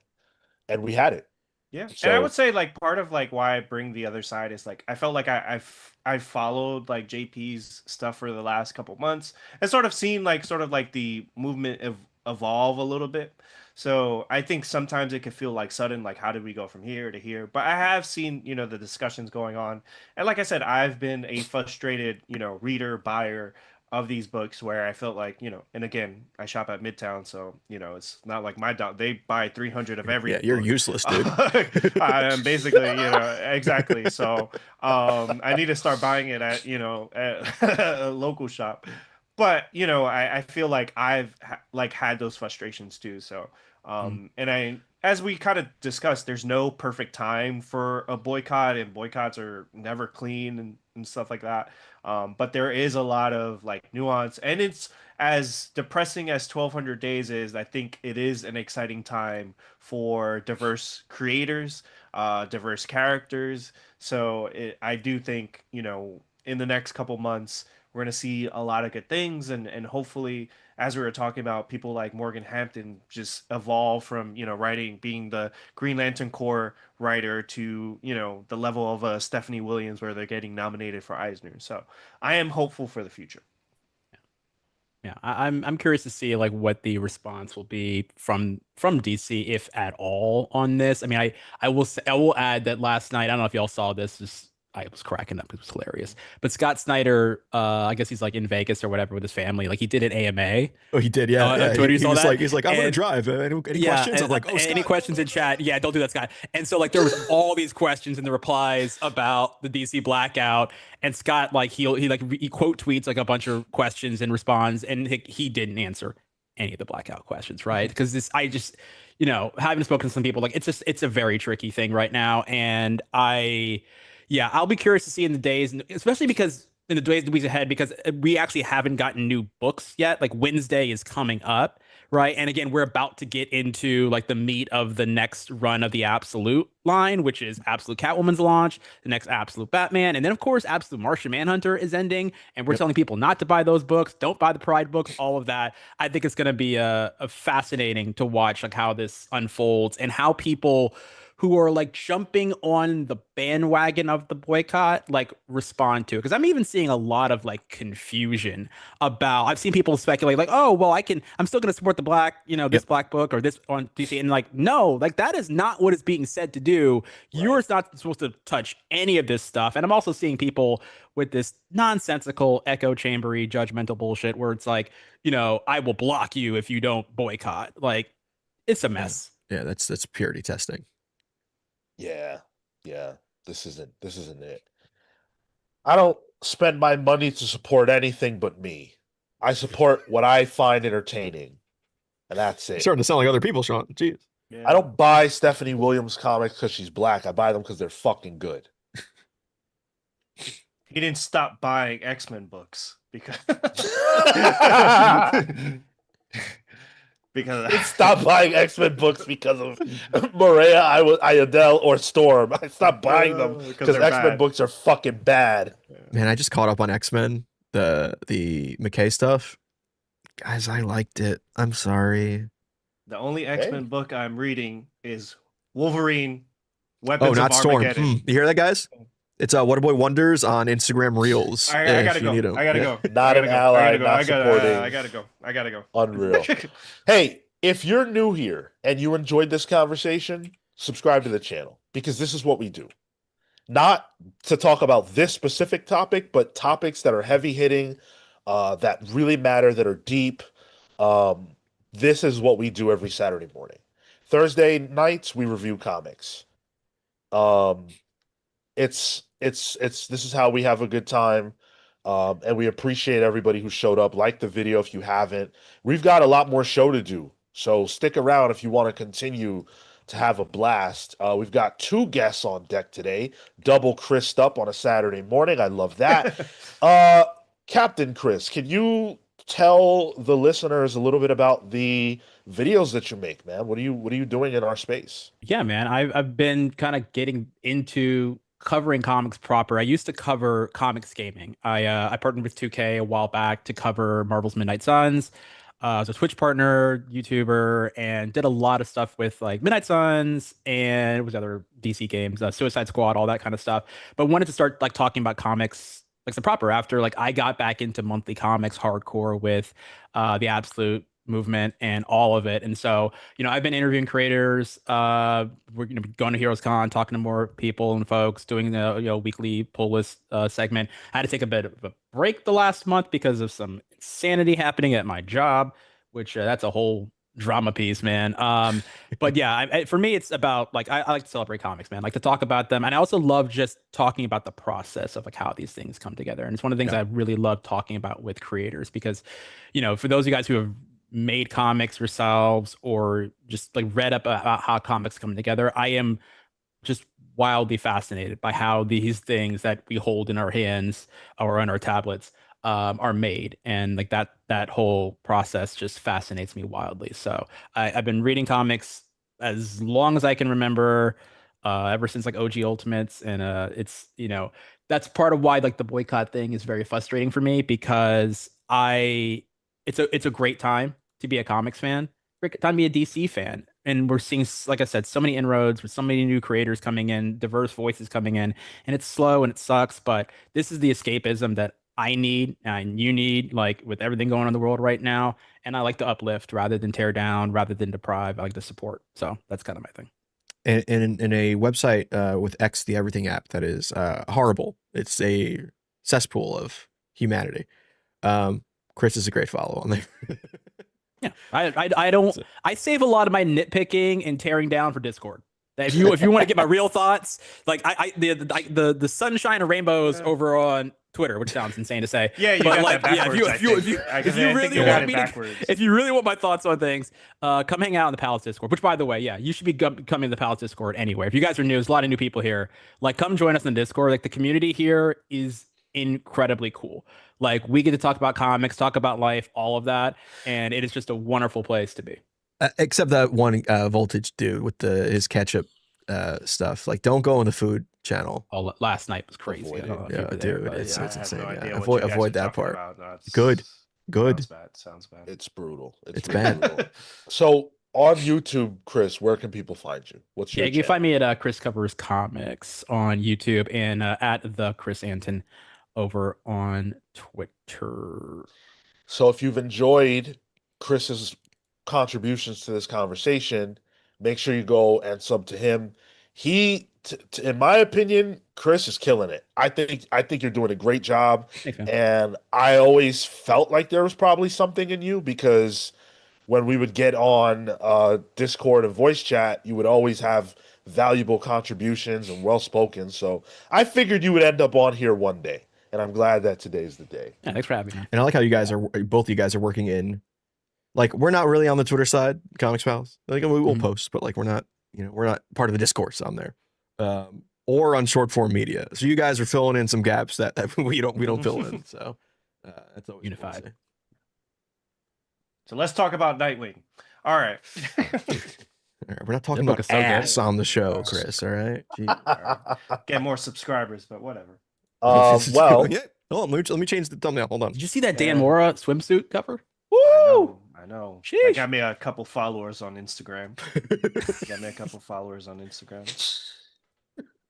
well, speaking of your followers on Instagram, Chris, other Chris. Scott Snyder, one of them. Okay. Yeah. Oh, flexing. Okay. Tell him to come Like on I the said, show. We keep asking. I will forget the day ones. So just so you know. I like. So You when know you what? see- I appreciate your honesty on that. So when you see me at the bar with Scott Snyder, I don't know you. I never was on this show. All right. I'm gonna make sure I let him know what timestamps. Well, why don't you let people know a little bit about what you're doing, man? Because you've got some irons in the fire. Things are coming up wonderfully for you. Yeah, appreciate that. What's been really cool is, growing, and I just accepted a role with Prana to be doing social media for them and Comics the magazine. So you'll be Whoa. seeing some cool stuff there. So follow Prana, direct market solutions and Comics the magazine. It drops this Wednesday, so we're gonna be putting some cool stuff up there.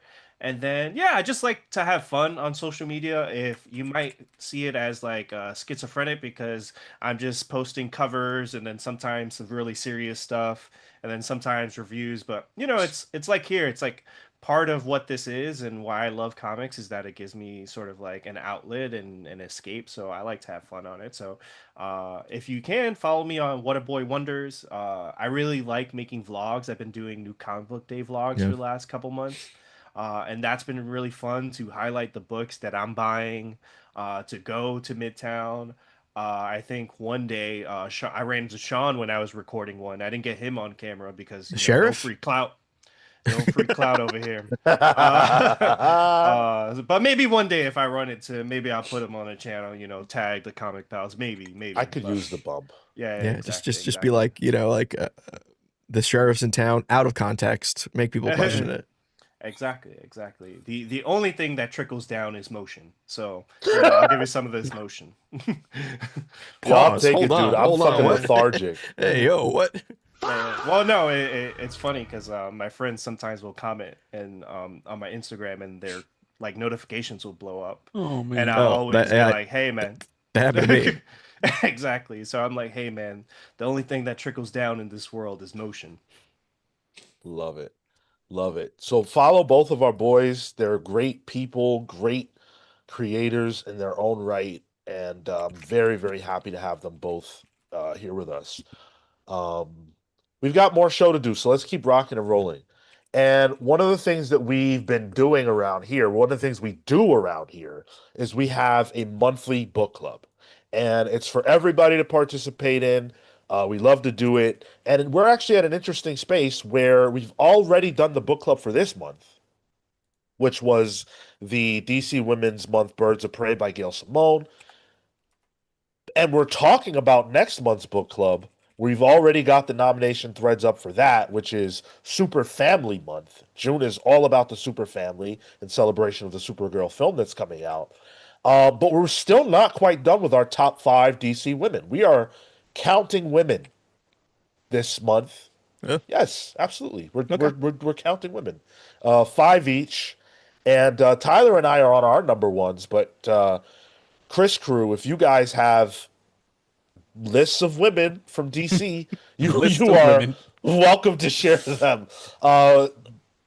Do either of you wanting to go? Yeah. I have my list of ladies There you ready go. There to we go. go. My lady Alliteration. list. Am I going top 5? Sure, if you want. Okay. Okay. Top 5. Here we go. All right. Top 5 women at DC. Number 5. We've talked about her already. But Vixen, model fashion icon, just influencer, also just one of the best looking characters in all of comics. Are we kidding? Like just one of the coolest fits. She's right behind me, actually. Yeah. Whoa, hey. From the no, not like that, but like the Ed Bennis. The Ed Bennis joint. I ain't yucking your yum, buddy. All right. Which I love that character since I saw her in Justice League Unlimited, and then she was a pretty prominent part of the Brad Meltzer, Ed Bennis JLA run, and just one of the coolest power sets in comics, and just she's been wildly underserved, man. Like give her a damn book already. Like I'm here for that because I think there's so much potential with that character, her connection to the Red, like all of it. So number 5, Vixen. Number 4, and we talked about her in the book club this week. Barbara Gordon, but also like Barbara Gordon, like particularly as Oracle. Because to me, I think like Barbara cool as Batgirl, but I think she became like this ultimate story of turning the tragedy into triumph, and took this like traumatic incident that happened to her and transformed herself into like one of the most powerful and resourceful characters in the DC universe, and a character that became even more purposeful like after this incident, right after the Killing Joke. And so, and I love Babs. I'm, hoping that we kind of turn her back into Oracle as the months and years progress. 'Cause I do miss that take on the character, and I think she's amazing. Number 3, this might be a shock here. Wonder Woman is my number 3. She's the GOAT for a reason, just not the GOAT of my list. Yeah, unfortunately. I love Diana. The GOAT of other people's lists. Yeah, but third in mine. Yeah, exactly. But she deserves her place, obviously. Number 2, Black Canary. One of the best fighters, and more importantly, and this is kind of like an underrated aspect of the character, like one of the best leaders in comics, from the Birds of Prey to JLA. Like no one gets shit done like Dinah Lance, and I've over the years, especially like reading Gail Simone's Bird's run and Kelly's run recently, and just all of her appearances and catching up on some of her like pre-crisis history, like I've become a huge stumper for Black Canary, and I think she is. I always want to see her in more prominent positions, like in the DC universe, like in the Justice League, running things, because she literally runs her own team, and she's just such a boss. So Black Canary number 2, and number 1. This might be a pivot and a surprise. She's technically like not a superhero usually. My number 1 woman at DC, Lois Lane. I love Lois so much. Tough, she's fearless, relentless. Like in a day and age, especially like now, where like journalism is like literally under siege.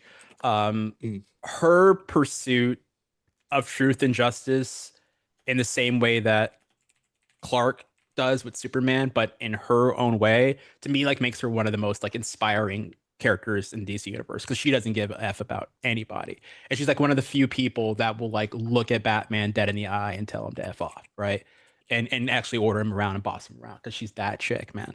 And like she's ascended like far beyond just like being the superhero girlfriend to become like one of the defining women in the history of like not just comics, but like literally like Western fiction. So Lois Lane, number 1 woman at DC. You see that the variant to Action Comics 1100 by David pre-ordered Zalowski? that bad boy. Pre-ordered it. That's going up on the wall. Like that's got a space for it right there, man. Yeah, love it. So yeah, Lois Lane. Chris, you want to name a few women? Top 5. You got 5? Number 5. All right, run through Zatanna. Okay. Zatanna. Zatanna. All right. Zatanna. Okay. And number 1, this might surprise you, Zatanna. All right. Jamal Campbell on the show, everyone. Valid. Where is it? Where is it? I have it here. Valid. What? Well, Oh, now we what's know what he's this? wondering about. Oh, is that first Zatanna? Is first Zatanna. That's I know Hawkman. this is not What are you like talking a about? That's collection Hawkman. show. I don't know if the camera could catch it, but first appearance, Hawkman number 4. First appearance of Zatanna. Huh. Right. What's there. going on that cover? He's got wings. Why is he falling? Honestly, it's a terrible first appearance cover. She's on the cover. And Don't you every hate time when I it- show when it it's on- like that? It's like- yeah, it's the worst. It's the worst. But I love Zatanna. I mean, there's other characters, but I think I'm happy that she's having the spotlight. The Paul Dini run was awesome. When I was a kid, seeing her on Batman the Animated Series, And there's other characters I really love, like Storm. We're talking about like, but I'm a DC kid, so You got Zatanna has always been my favorite female character over there, and I always felt like she deserved more. But Justice League Dark, and I think it's just a fun character, and for other reasons as well. Oh yeah. I see you with the Bruce Tim Harley Quinn in the background too. Like, you Yeah, got yeah. favorites, Listen. I like Bruce Timm. I am a gooner. Wow. Wow. All right, that one's our Yeah. timestamps. Everyone, thank you. Exactly. How about you, Tyler? What's your number Clip one that. woman? Clip that. Number one for me is Kate Kane, Batwoman, which tracks for me in life in general. But I just like what Kate Kane brings to the table. It's distinctly different than a lot of these other female characters in DC Comics. She doesn't have powers. She is really just kind of a disgruntled ex-military brat. And the fact that she's probably the most prominent lesbian character at DC Comics is a big deal. And I think the stories that she's had have been phenomenal. I'm talking Greg Rucka's run on the character, even Hayden Blackman's run on the character as well. When she led the Bat Family during Tinian's Detective Comics run, phenomenal run. And I think that she's just had a lot of, like, not the most elaborate publication history, but in terms of characters I like, she's just really out there. And I love how her costume looks. I think it's just fucking rad, man. The fact that she has like this wig attached to it, much like 90s Kane, or she loses it, like Saudi Kane. But yeah, I love it. Batwoman Elegy is one of my favorite comics of all time, and naturally, I have her first appearance as well. It's not graded though. Don't even show it if it's not graded.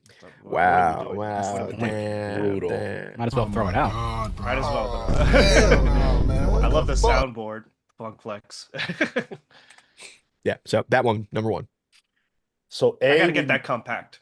I've been pulling the 1 through 3 again, not pulling because I buy it at Midtown Comics, but I should probably read the elegy You should. before I Yeah. jump in. Yeah.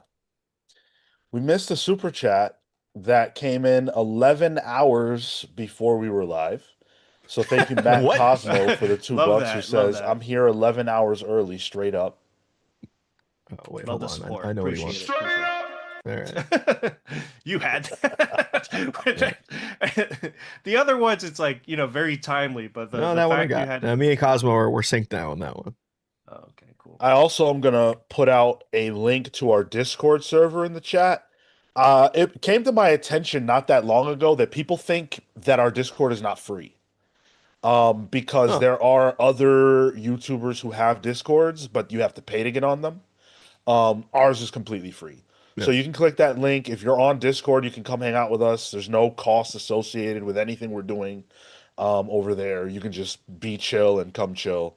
There is a channel for patron subscribers, but like it's just one channel with a voice thing, so it's a small fraction of it. It's a VIP section. I'm in it, but you got it. Yeah, it's where the bottle service is. Exactly. Yeah. And it's the only way to get on this channel, apparently, live. with us, 'cause Exactly, both exactly. Yeah, that's not Chris looking good for us, Sean. These talk about grift. Yeah. My number one DC woman is Wonder Woman. Wonder Woman is the GOAT. She's the goddess. She is the first lady of DC Comics. One of the things that I love so much about Wonder Woman is how she's equal parts grace and brutality. Like, Wonder Woman will kill you, but she loves you first. I wish. She wants to be a champion and a bastion of all that's good in the world, just like Superman does. But she also isn't afraid to get her hands dirty. And I love that about Wonder Woman because it makes me believe that she's the realist of the Trinity. She's the one who sees the world as it is. For Batman, it's too dark. For Superman, it's too light. Wonder Woman is right there in the middle. And I really love that about her. One of my favorite moments from any DC comic ever published is actually in Identity Crisis. And it's when Wonder Woman gives the eulogy. I love that spot in that book. Just an amazing character who I really, really hope gets done better on film than what we have got. I know that a lot of people really like the first movie. I don't count myself among them, but even despite that fact, the second one was just atrocious. Kal-El, no. Yeah, and then there's that. And then there's The that, first so- movie was great. Yeah, I like the first one, but that second one, good God. Or the Oof. Yeah. it's kind of crazy they had Pedro Pascal in it. You know, when you think about it, it's like, oh, they had him. Oh, he's the IP machine, man. Let's be real. Yeah, he's everything. Hey, Gavin Guidry giving away some gifted memberships. Love Yeah. that. So That's amazing. Brian Go 12. buy the Flash. Dude, Flash is so good. Oh wait, no, Flash is don't really don't buy that. Whoa, no. I'm so Whoa, Definitely whoa, buy the whoa. Flash. No, My bad. they put Gavin's Flash in one of those videos Yeah. and were like slightly sort of denigrating it That to was funny. uplift what they were talking Yeah. about. I was and that like, shit ain't Wally cool to West me, is man. getting strays. While he's a part of the Justice League. Gavin is one of us, and that's the The unintended negative act. consequence. Yeah. Yeah, We're just dismissing good quality storytelling at this company by really awesome creators in an effort to push a movement that is incredibly valid. But what am I going to do? Not read the Flash right now? Like, what are we talking about, man? Yeah, the Yeah. Flash Goes to ran say, out on some people. Pre-order the Flash. It's been great. It's been a great reset of that book. Yeah. So I've been excited to dive back into it, and I feel like it's the perfect creative team between Gavin and Ryan North. And Gavin, if you're still listening, you might want to stop because I have a question. When Jeff Lemire gives you the script and it says, Ryan North gives you the North. script and it says that Wally runs into a room full of people bumping uglies in bed. Did he specify what position, or did you have to come up with that yourself? come up with it himself. Like, how He's- should they be fucking? He's reading the Kama Sutra, you know. He's like, all right, what am I doing here? Which one is it? Let me go to the Flash Bible. Is it Amazon style? Don't Google that one. Whoa. Hey, yo. Gavin said, shocked Sean's list isn't oops, all redheads and muscle mommies. Well, let me check my list because I'm pretty sure it is. It is, yeah. Grail, muscle mommy. Uh-huh. Well, I guess Cheetah technically breaks this, but Cheetah, You have Grail on your oh, list? You Cheetah- might be Cheetah's I a redhead. fucking love Grail, dude. Sean, Oh yeah, Cheetah's Cheetah's redhead. a redhead. Yeah. You have Big Grail Barda's a on your muscle list? mommy. Barbara Gordon's a redhead, and Wonder Woman's a muscle mommy. So there you Yeah. go, Gavin. You might be Yeah. the only person that I've heard say Grail's name. In top 5. Hey, Top I five. anything. love Anything. Grail. In If there was a Grail #1, that would be my Grail. Okay, Yeah. that I would need to get that. that you'd go to a local comic shop and not Midtown and pre-order 10 copies. I would not do that. He only goes so far. Let's be real. Yeah, I will never pre-order again. Yeah. I just want to shout I out tried. the people who got the membership. So Brian 12ish, Emmanuel Ibarra 8904, Bartley Blackmon, haven't seen that name before. Tac Tac Toys, and Aquafish 8404. Is that like Love your Digivolution, Sean? Bartley Blackmon? Yes, Okay. I all right. become more black. No, you become a hot woman for some reason. Whoa. That's Digimon. That's how Nah. that works. You know. If I were a woman, I would not be attractive. I'm sorry.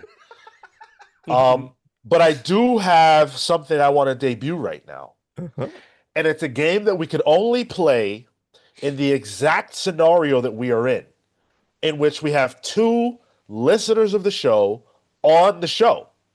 Because what we are playing now is called How Well Do You Know Your Pal?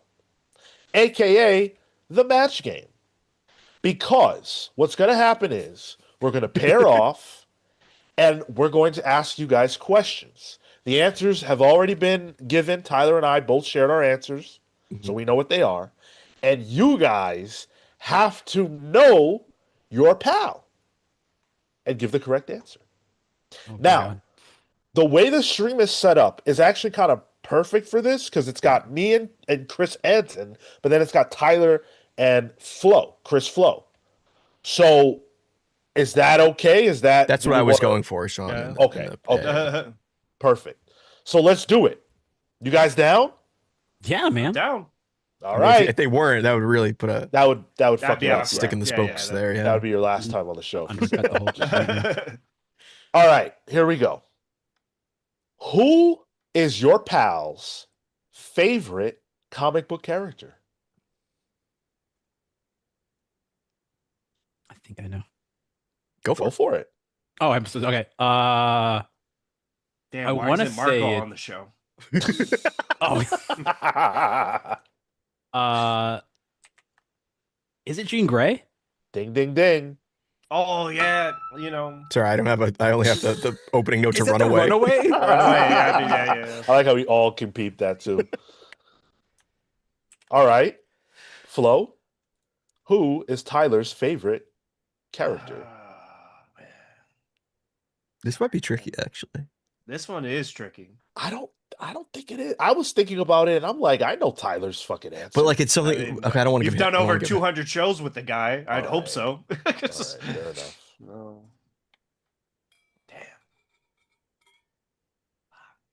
The chat hasn't gotten it yet either. Don't look at the chat. Don't look at chat. Oh Yeah, no, yeah, look at don't it. cheat. But yes, Marco's is Swamp Can I Thing. call it a? Yeah, that's what I was gonna say. If it was Marco, it'd be very. Don't make me put a timer on this. I think you're gonna have to put a timer. Let me. Chris, just throw one out there. If you're guys- wrong, you're wrong. It's fine. I won't judge you for it. Ah. All right, you got 30 seconds, my friend. I'm just gonna go with who everyone loves, and I'm just gonna say Batman. So you're right in the sense that it's my most read character. I have the stats for that, but it's not my favorite. It's the correct answer is Daredevil. Daredevil. God damn Dang. it! The Only- Samney run, it make you the Samney art. Damn it! Well, it's the only one I have on my skin. My Chris is going to bring us to victory. Yeah, Oh That's my what's God. going to happen here. Yeah. I'm putting Chris a lot on Samney you. run. This is Chris's of Infinite Pals. Yeah, it's just holy cow, Tyler. it just was right there. It's like when you said it, I was like, oh my God, it's gonna be Daredevil. Near said Cyclops. I did waffle a bit. My top three are Cyclops, Doom, Daredevil. I So- did kind of like, play with like, hey, maybe it's an X character just because of, some of the shows I've listened. But when you said it, I was like, the Somni art, All right. it makes so We'll much see. sense. You can make up for it. Yeah. You redeem- I probably won't. won't, but you I could. won't. I'm a dad. I'm sorry. I don't remember things. That's fine. That's fine. I'm a terrible What is- friend. I apologize. What is the first comic that your pal read? It's a good question. I've said mine a million times. Yeah. Tyler, I feel like hasn't as much. As much, no. There's technically two answers for mine, Sean. Because there's the one Well, I read actively and the one that I read as a kid. But I picked the active one. yeah. I feel like this is my answer, and I don't want to but because I feel like Sean and I are like similar ages, and I know he's a big fan of this creator and these creators in this book. But I feel like there's a book maybe before it. But was it the OG Ultimate Spider-Man? Okay. No. Was no. it?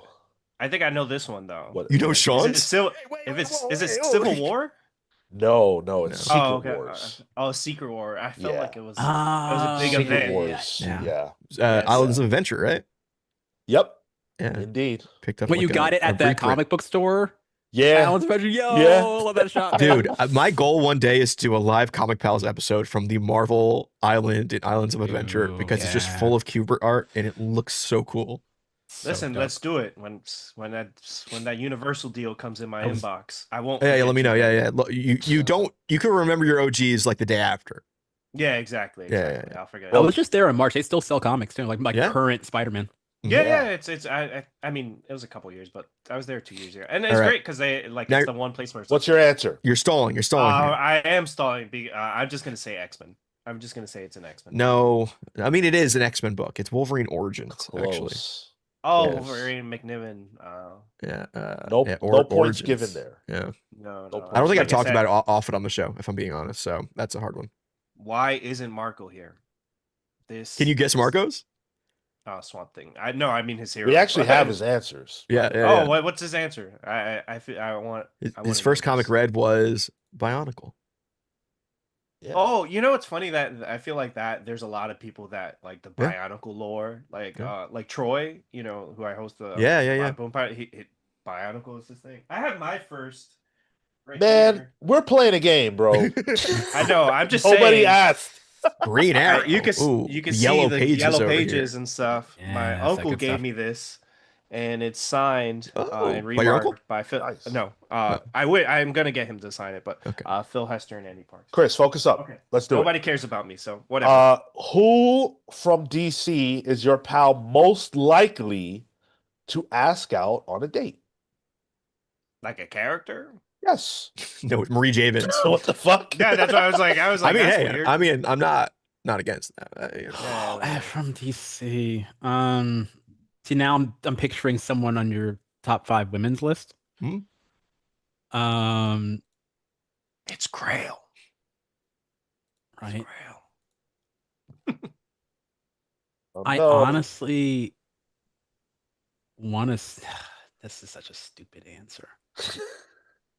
Is it Big Barda? It sure is. Damn it. I feel like that was going to be Tyler's answer. That's what I was going to say. No, about, it's not actually. Not for you? So strangely, I did not. I had to think about this one really hard, honestly. Who is it? Is it? It's your. You have to do. You have to figure that out. No, I Who mean, is it? The game. I mean, it seemed like you were gonna, Oh, it's not Barda. It's DC specific chat. So I know I've heard Sean say this before. see, I try to Is it like. Black Canary? I feel like the fishnet. Oh, thing that's was very Oh, close yeah. though. It was very closely that. Oh, It's good answer. specifically Babs Tar Poison Ivy. okay. You know what's funny? I was gonna be like, "Hey, is it Sirens?" Like, it's like, "Hey, Honestly, is it on a team?" I Any of thought- them. Yeah, so I felt like the fishnets and Rockstar thing. See, would CW definitely- Gordon saying especially, Tyler's type is Batwoman. You're unfortunately more accurate than you know. Speaking of Babs Tar, this I'm Black Canary I'm cover, saying I saying that Siren's book is bought great. This book for the story, and I didn't realize she had like a underboob tattoo. Chris, Which- I'm begging He's you. gooning. He's gooning on Put the stream. focus on the show. Begging you, Please, brother. you have the most viewers you've ever had. Let so him I feel cook, like, man. I feel like He feels emboldened, right? exactly. It's that what a Nightwing. I will forget you first, Sean. That I bump. just know that. You don't know me very well if you think that. All right, next Uh, question. What is your pal's current favorite comic being published? Oh, I feel like that's pretty easy. It's Absolute Batman. Ding, ding, ding. Damn, are you 3 for 3? Oh no, No. you're 3 for 4. Okay, still, I watched mean, Pals. I'm I watched 0 Pals. for- Pulse. I'm 0 for it's fine. 4. You can do it here. This one might be easy. Listen, Yeah. I don't know, man. Guys, I will admit I work on Thursday, so I never watch Pals. The Saturday show is more his The thing. Saturday's show, I've Gotta been on binge it, man. Gotta Yeah. binge it. Give it a I'm shot. I'm a terrible friend, and I'm not as on Front Street with these things. Like I could tell you yours Yeah. is Nightwing. That's easy. But is it Daredevil? The new Daredevil? no, it's Absolute Martian Uh, Manhunter. Okay. You know what's funny? That's- I haven't liked the second arc as much as I liked the first one. No, I think I'm liking it more, honestly. Weirdo, but All right. Fair. That's I Nier lose. had it. I'm surprised by that. Nier had you for Martian Manhunter. Good stuff. Good. I need to read the chat. I would have said that Next for Mark, question. not for Tyler. Who is your pal's favorite writer? I think this one's tough. Of all time or like currently? All time. All time. I think I know Sean's. There's a couple of options here. One is like super easy, but then I feel like there's a. Hey, Occam's Okay. Razor. I'm gonna say both names, but I'll tell you what my actual answer is. The front side of my brain wants to say that it's Brian Michael Bendis, but I don't think it's Bendis. I actually think it's Rick Remender. Holy shit. Are you in my brain, dude? That's exactly what I thought would happen, but I thought you would say Bendis. Dude, that's awesome. Yeah. I know you. Yeah, apparently. I watched the show. Like, come on, dude. Apparently, All right, Chris, disappoint me once more. Okay. Is it Grant Morrison? Finally, we got one. There we go. That one I felt That pretty good about. bald-headed bitch, love him. Yeah. That's why I was like, okay, at least one. I had to get one. Good job. Who is your pal's favorite artist? This is a hard one, I think.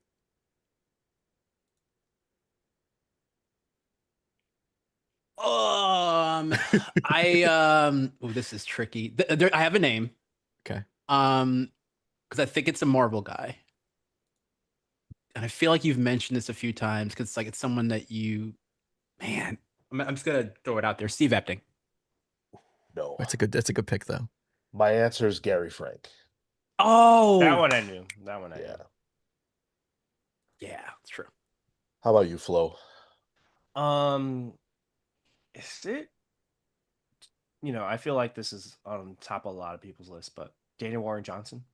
No, you said it earlier. It's Yeah, Chris Samney. bro. Chris Oh, Oh, you have a tattoo. Daredevil. I'm Yeah, sorry. I have dad brain. it's apologize. fine. It's fine. I do. This is own why I don't Chris have Samney kids. original- Yeah, it just messes with you. I need forgetting that everything he's up your here terrible friend. working. I do own a piece of Chris Samney original art too. All right, where do you live? Yeah, I won't tell you. I won't tell Okay, you that. smart. I won't tell you that. Smart move. last question. I apologize for being a terrible friend and pal. It's making good content. So that's Love your it. content brand, if anything. Exactly. I love it.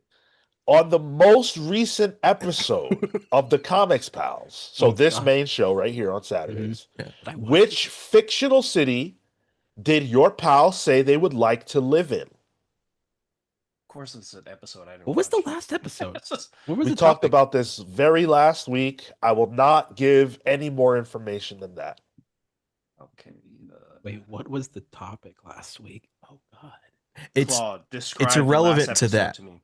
like Yeah. just the question is, which fictional city would we like to live in? That's a comics like a comics location. Oh man, I actually don't have any clue.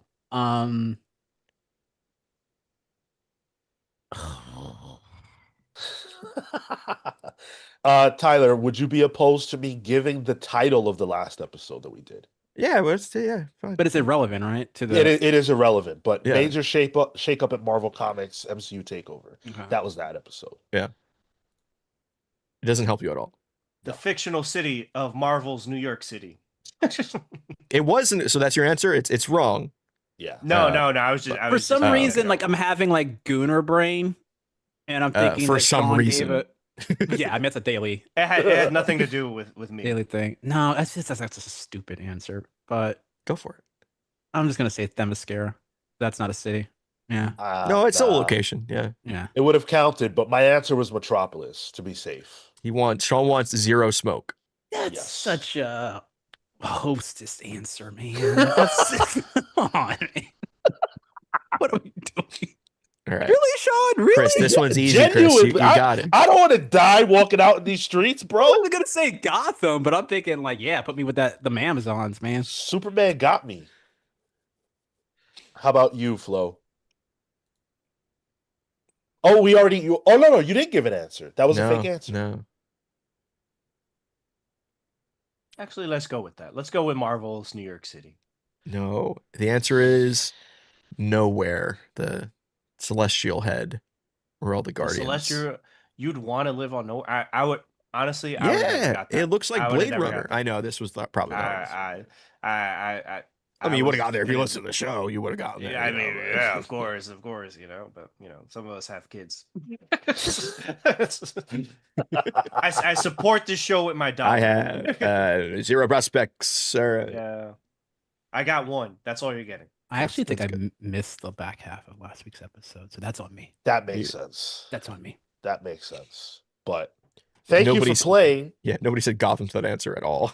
Oh hell no! Jesus What did Marco Christ. say? Did Marco say? I love cheap rent. Marco Love cheap did rent. say, yeah. His answer was very weird, but I don't remember. tracks. Yeah, I didn't mark it down because he wasn't going to be a part He of wrote this, it. but he did. Okay, It's Was it the the green. green? You want yeah. See, I yeah, was gonna okay. say Slaughter Man, Small. listen. Yeah. Like I said, The fucking green. No Coast City. No Coast City. I'm avoiding that place like the Whoa, plague. no. Yeah, something happened Doesn't there. exist anymore. True, fair. You know what we haven't done yet? We haven't done a wheel spin. We Why can. don't we spin the wheel? Ba-ba-ba-ba-ba-ba. Because I'm thirsty as hell, guys. I gotta tell you. The answer, it landed on Marco's minute. Wow. Well, we can't play that, but Nope. what we could do is give a minute to flow. How about that? Okay, which is used to. He does short form. Oh yeah, yeah. A flow first. Let's do it. So I want a flow first. You've got 60 minutes or wow, hell, Whoa, 60 wow. seconds. Minutes. 60 seconds to talk about Nightwing. Nightwing. Fine. When Oh. you start talking. All right, so let me bring my Nightwing over. If I don't, He's an emotional support toy. What is this? Word. What is this? happening? My man's got props. What is Just okay? bring it. Okay, Carrot Top. Okay, so let's talk about Dick Grayson. This is not for the visual audio medium. Okay, got you. I love Nightwing. I think part of the reason I love Nightwing, and I think a lot of people, especially of all generations, love Dick Grayson, is that there's always, like Batman, a cool iteration that comes along. So when I was a kid, it was Batman the Animated Series and Batman Forever. Batman Forever was the coolest movie ever when I was a kid. I was Robin that Halloween. My brother was the Riddler, which was hilarious. I wish I still had those costumes. And then when I got into middle school, there was Teen Titans, the animated series. So he's always been the coolest character to me. I think he's the ultimate sidekick, one of the few sidekicks that actually got a transition into being his own hero. And I think as Nightwing, it is great that people have embraced his best assets and that, both female and male fans could love him. Nightwing, love him. You love him. Let's go. Beautiful. Wow. Perfect. Wow, wax poetic about Professional, Nightwing. man. Yeah. I tried. I think about Nightwing a lot, so I had some of that in my head already at all times. But appreciate you giving me that platform. Chris is preoccupied with Dick. Yep. Hey, Gotta it love happens. Dick. Who isn't? Oh, What? Oh, did I click should something? have played that right after the 60 seconds was up because I gotta say, when the 60 seconds was up, my cat jumped on something, causing a static shock that took out my monitor for a second. So oh my god, Jesus. electricity's weird, dude.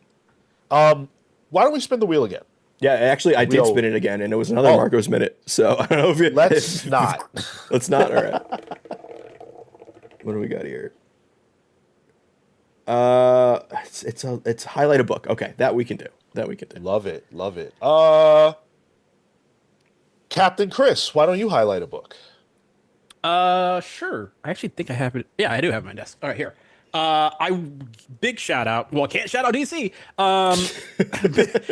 Big shout out to I'm really loving this book. This is from Boom Studios. This is Neighborhood Watch from Sarah Gailey and Haining. For the audio listeners, I forget this is a podcast like on Spotify, but I'm holding up a copy of Neighborhood Watch #2. Really awesome book. Again, Sarah Gailey and on the words and Haining on art. It's basically this sort of murder mystery about these two opposing communities. One is like a typical like upper middle class suburban neighborhood, and then like this intentional community collective like farming community. And these two women on both sides, Val and Bianca, they meet in a tunnel and there is a body, and they both, this is at the end of the first issue, they both shout out a different name, and it turns out that there is a woman who has been living in both communities and living a secret double life. And the second issue like really just completely expands out this mystery and ends on a pretty insane cliffhanger.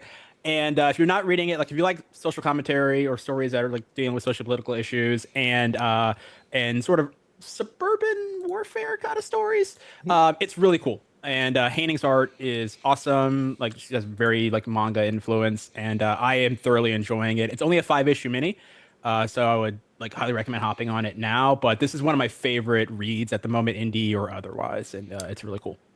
I think Haining also worked on or will be working on Absolute Flash as well. Yeah, she's been doing really awesome fill-in work across DC, like, and now is apparently doing like multiple issues of Absolute Flash and this book. So one of my favorite like artists of like at the moment, for sure. Love it. Love it. Love it. Love CB it. Gordon says, "Oh, 5-issue mini? Never mind, not a real comic." Doesn't count. Well, Dark Horse, which has been going through a lot of changes lately. They just recently announced the shuttering of Things from Another World. Their comic book store chain is going the way of the dodo. Um, and they also just gave Mike Richardson the boot, who was the founder of Dark Horse. Now, just a couple of weeks after, we see that the staff of Dark Horse Comics has formed a union. Hmm. They are reacting to a lot of the changes that are happening inside the publisher, and they want some skin in the game. They want some assurances. So here's what they're asking for. Quote. Oh, and by the way, just so we are all clear, this is a great example of how you do this. This is a great example of if you want to make change, this is how you do it. So, quote, we, the workers of Dark Horse Media, have come together to form one union, Dark Horse Workers United, with our parent union, the Communications Workers of America, CWA. In solidarity, we stand together to contend for our rights as workers, vote as a democratic body, and improve our material conditions. The looming uncertainty from recent layoffs, wage hiring freeze, change in leadership and leadership power, emergence of artificial intelligence, and return to office policies, despite their economic impact on employees, have fueled us to organize and collectively address our concerns. These are just a few examples of why we are seeking a democratic workplace. Real people, real effects, real change. Yeah. This is one of those things that we've always talked about in the comic book industry, that it would be great if companies could unionize, or the creatives and the people who work behind the scenes of comics can unionize. It is a very hard thing to do. And I'm glad that the people at Dark Horse are deciding now is the time, especially with so much interference from the top down, realizing that, like, hey, we as a collective have power here to hopefully enact change. I will say Image Comics, the behind the scenes Image Comics workers did this a couple years back. And actually, I don't know how that ended up. Yeah, they got quiet about it. I think I talked about it in Discord. It's like, where did that end up? The last thing, so they had the Comic Book Workers United Twitter page. And the last thing they had was in May 31st of 2023, where a Popverse article actually talked about how there was anti-union disciplinary action happening at Image Comics. And I think that's the last thing that they've ever posted. So I don't know what happened there, which is not a good sign. Because Image Comics is big, but in like Dark Horse is owned by Embracer. So that's an even bigger company than Image Comics. So this will be a uphill fight, but we can only support them. There's a link that you can sign, even as there's a petition. There's a petition link. Even as like a fan, if you're working as a comic book worker, there are things you can do to help. But it's great.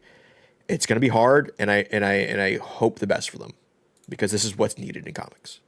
No, of course. And not just comics, like you can't, I think something that was shared in the letter too, it's like they literally fired the founder. So it's like, hey, like you have to get together. They can't stand by and just wait for Embracer to kind of be like, okay, we did one round of layoffs. Let's do more rounds of layoffs. Let's turn this, Dark Horse entity into sort of like IP fodder. But also something I really liked about sort of like their demands is like, hey, they also want commitments from Embracer to continue publishing creator-owned books and independent books. So I think, it's tough because just in this country in general, there are very little worker protections. Yep. We obviously don't have a universal health care. And, the news over the last 2 years is everywhere, including bigger companies that are really financially successful are laying people off. So I think if there was a time to kind of get together as labor, it's now. And I think it really sucks that, Dark Horse, these employees have to wait around and hope and pray that, some company decides that, hey, you're valuable, enough for us to keep you guys around. But as things are changing around it, things from another world, Mike Richardson, who was a super nice guy, one of the first people in comics I ever interviewed. So I always have a soft spot in my heart for Mike Richardson and Dark Horse. So I'm actually really glad that they went forward with this, because I think it's needed, and hopefully they get the protections and the demands that they want. Dark Horse still has to recognize it still, right? That hasn't happened yet. They've just announced that they formed a union. Is that correct? Yeah, they forced it, but I think the thing that's really troubling is just like, hey, the things that would support them, like the national like labor board and all that. Obviously we're in a current administration that you don't have those kind of like support, and so it even speaks more volumes in terms of like how brave they are to kind of put themselves out there, especially in this climate. The other thing, like across the country, there's a lot of anti-union sentiment that I think has been spoon-fed to the masses to make them not unionize. I think a lot of people forget how important unions are to your livelihood. I thankfully work for a union, but I have worked for big retail technology companies that have done union busting. There have been some stores for companies that have fruits on their logo who have tried unionizing, and those stores suddenly don't exist, interestingly enough. Starbucks companies, they have had stores in Buffalo. Actually, I used to live in Buffalo for a bit. And that store, I believe, doesn't exist either, the one that unionized. Funny how that works. So there's a lot that I think that the people are slowly realizing that, hey, your enemy is not your neighbor. It's not the one who has a little more melanin than you. The person who works with you is your friend. And the people who really are making things harder for the everyday working person are all the way at the top. And finding that class solidarity, I think, is important across the board. And it's just cool seeing that happen in a real micro space that is a smaller publisher in comic books, which is a niche company, a niche hobby as is. But I do think this should be good across the board, and we need more of it. Once again, the only thing that trickles down is motion. So don't listen to it ain't money. You, don't listen to people be like, oh, like, if you don't do this, if you give up your protection. Again, like most of these companies, you're at will. They can fire you at any time.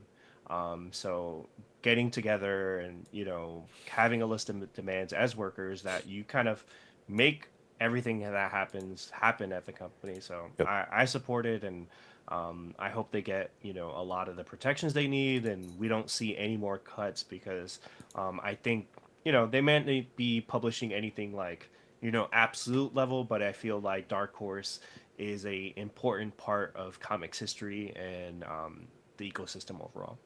Yeah, as someone who's been a remote worker for the better part of the last 10 years, the return to office part of this strikes a chord with me in particular, like for someone who can do their work from their home, because I don't know if you've been paying attention to what's going on in the world, but like gas prices are insane. The housing crisis is a very real thing.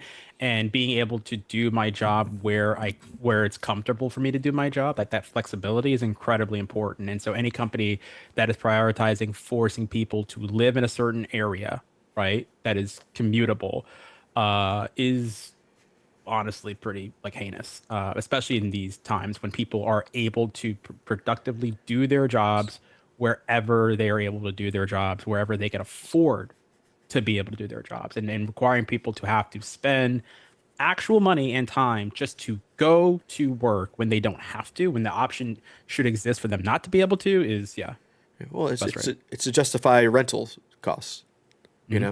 That's really all it is, and a semblance of control. But I do much better work when I'm at home. Yeah. And you probably want to stay at the company longer. You probably want to invest more into the company. Because of those benefits. So it just, I think overall it just helps. And I was happy to see it, because like I said, it's very easy to kind of, just lay down and just wait for them to kind of decide like, okay, let's make these cuts and stuff. I see this as these workers fighting for the future of the company, not just themselves. So we are gonna have to say goodbye to one of our Chris's, unfortunately. Flo For the does last have to time, go. because once I hit 20K followers on Instagram, you won't be able to find me. I'll find you in 2-minute increments. Oh yeah. Fair enough. But please do let everybody know where they can find you in 2-minute increments and all over the place online. Yeah, so at most places, What a Boy Wonders. Hopefully in the summer, I'm changing work schedule, so I'll have more time to kind of get back to doing the podcast, Bada Boom podcast. So, interviewing creators and highlighting the books that I love. I'm also, now that I shared earlier, a part of the comics industry, so I'll be working social media for Prana and Comics and Magazine, so that's going to be really fun. I don't think I could really share a lot of the Nightwing stuff I do on there, but it's going to be fun nonetheless, and I would love to thank the pals community. I've shared this with the pals. I think this show has given me a lot in terms of inspiration to kind of pursue these things. So I will remember that in my heart. I won't share it when I'm at Sure. at the tippy top. Yeah. But just know that in my heart, I love this community. It's given me so much, and even in discussions like this, which could be touchy subjects, I think I always love that the discussions are respectable and I walk away with a new perspective. So appreciate you all. Dude, thank you for hanging out with us so much. I really appreciate you lending your voice to this conversation, and we will see you again. Good man. Deuces. Take care. We've got Cody Collects in the chat. What's up, Cody? Says, just caught up on the earlier discussion on the boycott. Thanks for the great nuanced discussion. Still not sure how I'm going to handle it on my channel. Dude, I think that whatever you do is fine. Yeah. Honestly. I won't police how people decide to go about it. Yeah. That's their prerogative. Yeah. Yep. We're doing it here because it's just the nature of the kinds of shows that we do. But you've got a very different channel, brother. So I understand that you're in a weird position with that. Why don't we spin the wheel one more time? We owe a few left, so let's hit that wheel spin again. Okay. Chris, you're rocking with us, right? I'm here, Why man. is it all the Marco ones? Jeez. Was Can't it lie to Marco. No, All right, you- we're highlight a book again. You want one, or you want me to do one? I haven't read anything. I got one. I want to highlight X-Men. I did say on Pal's previews that I was catching up to it, and now I'm up to date again. I've read the Danger Room arc. On Pal's previews, I mentioned how it's about the Danger Room. It's not. I was wrong. It's about Maxine, whatever, from the Beyond Corporation. I don't know if you remember that during Spider-Man with Ben Reilly and all that. Oh, sure. She got a whole group of mercenaries together to try and take down the X-Men. And it was actually kind of interesting. The X-Men were divided on multiple fronts. Some interesting glob stuff in this. It kind of has a lot of callbacks to what ID and Quentin dealt with in Wolverine and the X-Men. I enjoyed it. I thought Neto Diaz is actually doing a great job. So yeah, I'm on the X-Men bandwagon. Awesome. I'm glad you're enjoying it. Tyler, you hyped for DNX? Brother, I'm never hyped for anything. I will enjoy it when it comes out. I wasn't even hyped for Absolute Batman. I was like, I don't know how I'm going to feel about this. I'm a little jaded in that regard. I am curious about X-Men crossing over with Fantastic Four. I imagine this will solidify Franklin as a mutant again, probably. But I don't know. We'll see. It's a we'll see. I'm not unexcited though. Samuel Summers with the 5 spot. Good to see you, brother, and good to hear from you. Just waking up. Tomorrow's my birthday, so I started celebrating early. I hope the show went well. Dude, happy birthday. We have to give a massive Comics Pals shout out to Samuel Summers for his birthday. This dude has contributed so much to what we do here. Thank you so much for that, and I hope you have an incredible birthday. Happy birthday. Oh, damn it. That's the wrong air horn. I keep forgetting that the foghorn has an air horn icon, and I keep ruining it, but now it's a good bit, so now it's funny. Yeah, happy birthday, dude. We've been talking about some pretty intense stuff, so why don't we have some fun? Why don't we talk about something fun? Marvel's X-Men 97 Season 2 trailer dropped the other day, And boy, oh boy, was it a doozy. This trailer shows off, so many different elements of what we can expect to see from the second season, including new characters that the show's going to be focused on. There's a particular focus in the trailer on Nightcrawler. Bishop is involved, which is really cool to see. So they've got a whole new roster, but in addition to that, we know that they're going to be facing Apocalypse across time, which is super exciting. They got those fucking Grant Morrison era, Frank Whiteley costumes, those bomber jackets, bro. Let's go. Yeah, man. Like one of the things I've been most hyped about X-Men '97 in the first season as well was the fact that since the show ended, right, the original run, there have been like almost 30 years worth of new, incredible, like indelible X-Men stories that have been told from like the Hickman era, from where the Grant Morrison's era, like all of that, Joss Whedon, like all of these runs that have come after that we now have available to adapt. And it looks like we're getting so much of that but we got some of it in the first season, but now the second season trailer was crazy. They're skipping over my era though. I'm not seeing Generation X there. Where's Bacalo? Where's my boy Chamber? Man. Sure. No, I am pretty excited for this. One of the things that there was some drama behind the scenes. Bo DeMaio kicked off of it, who was the showrunner of the first season. But I don't know, man. I think it looks good, and I think Invincible fans are looking at this, being like, "Man, what the fuck does my art look like?" Because the show looks good. There's just the fluidity of the animation just looks phenomenal. There's that bit where Nightcrawler is doing Nightcrawler shit, which I'm so happy Nightcrawler is getting a bigger spotlight in this season. Yeah, man, I'm kind of excited. It looks like they're doing a lot of different eras of X-Men simultaneously too, and kind of doing a grab bag thing. At one point we get to see the team, if Twitter is to be believed, that in the Grant Morrison costume. Right. But yeah, Frank Whiteley's, gold and black, suits. So I don't know where that lines up either, but I'm excited for this. I think this is going to be a lot of fun. It's only 9 episodes, right? Starting July 1st. But man, it's if it's anything like the first season, it's going to kick ass. That first season was had no business being that good. For real. So Bo's credited as a writer here. Sure.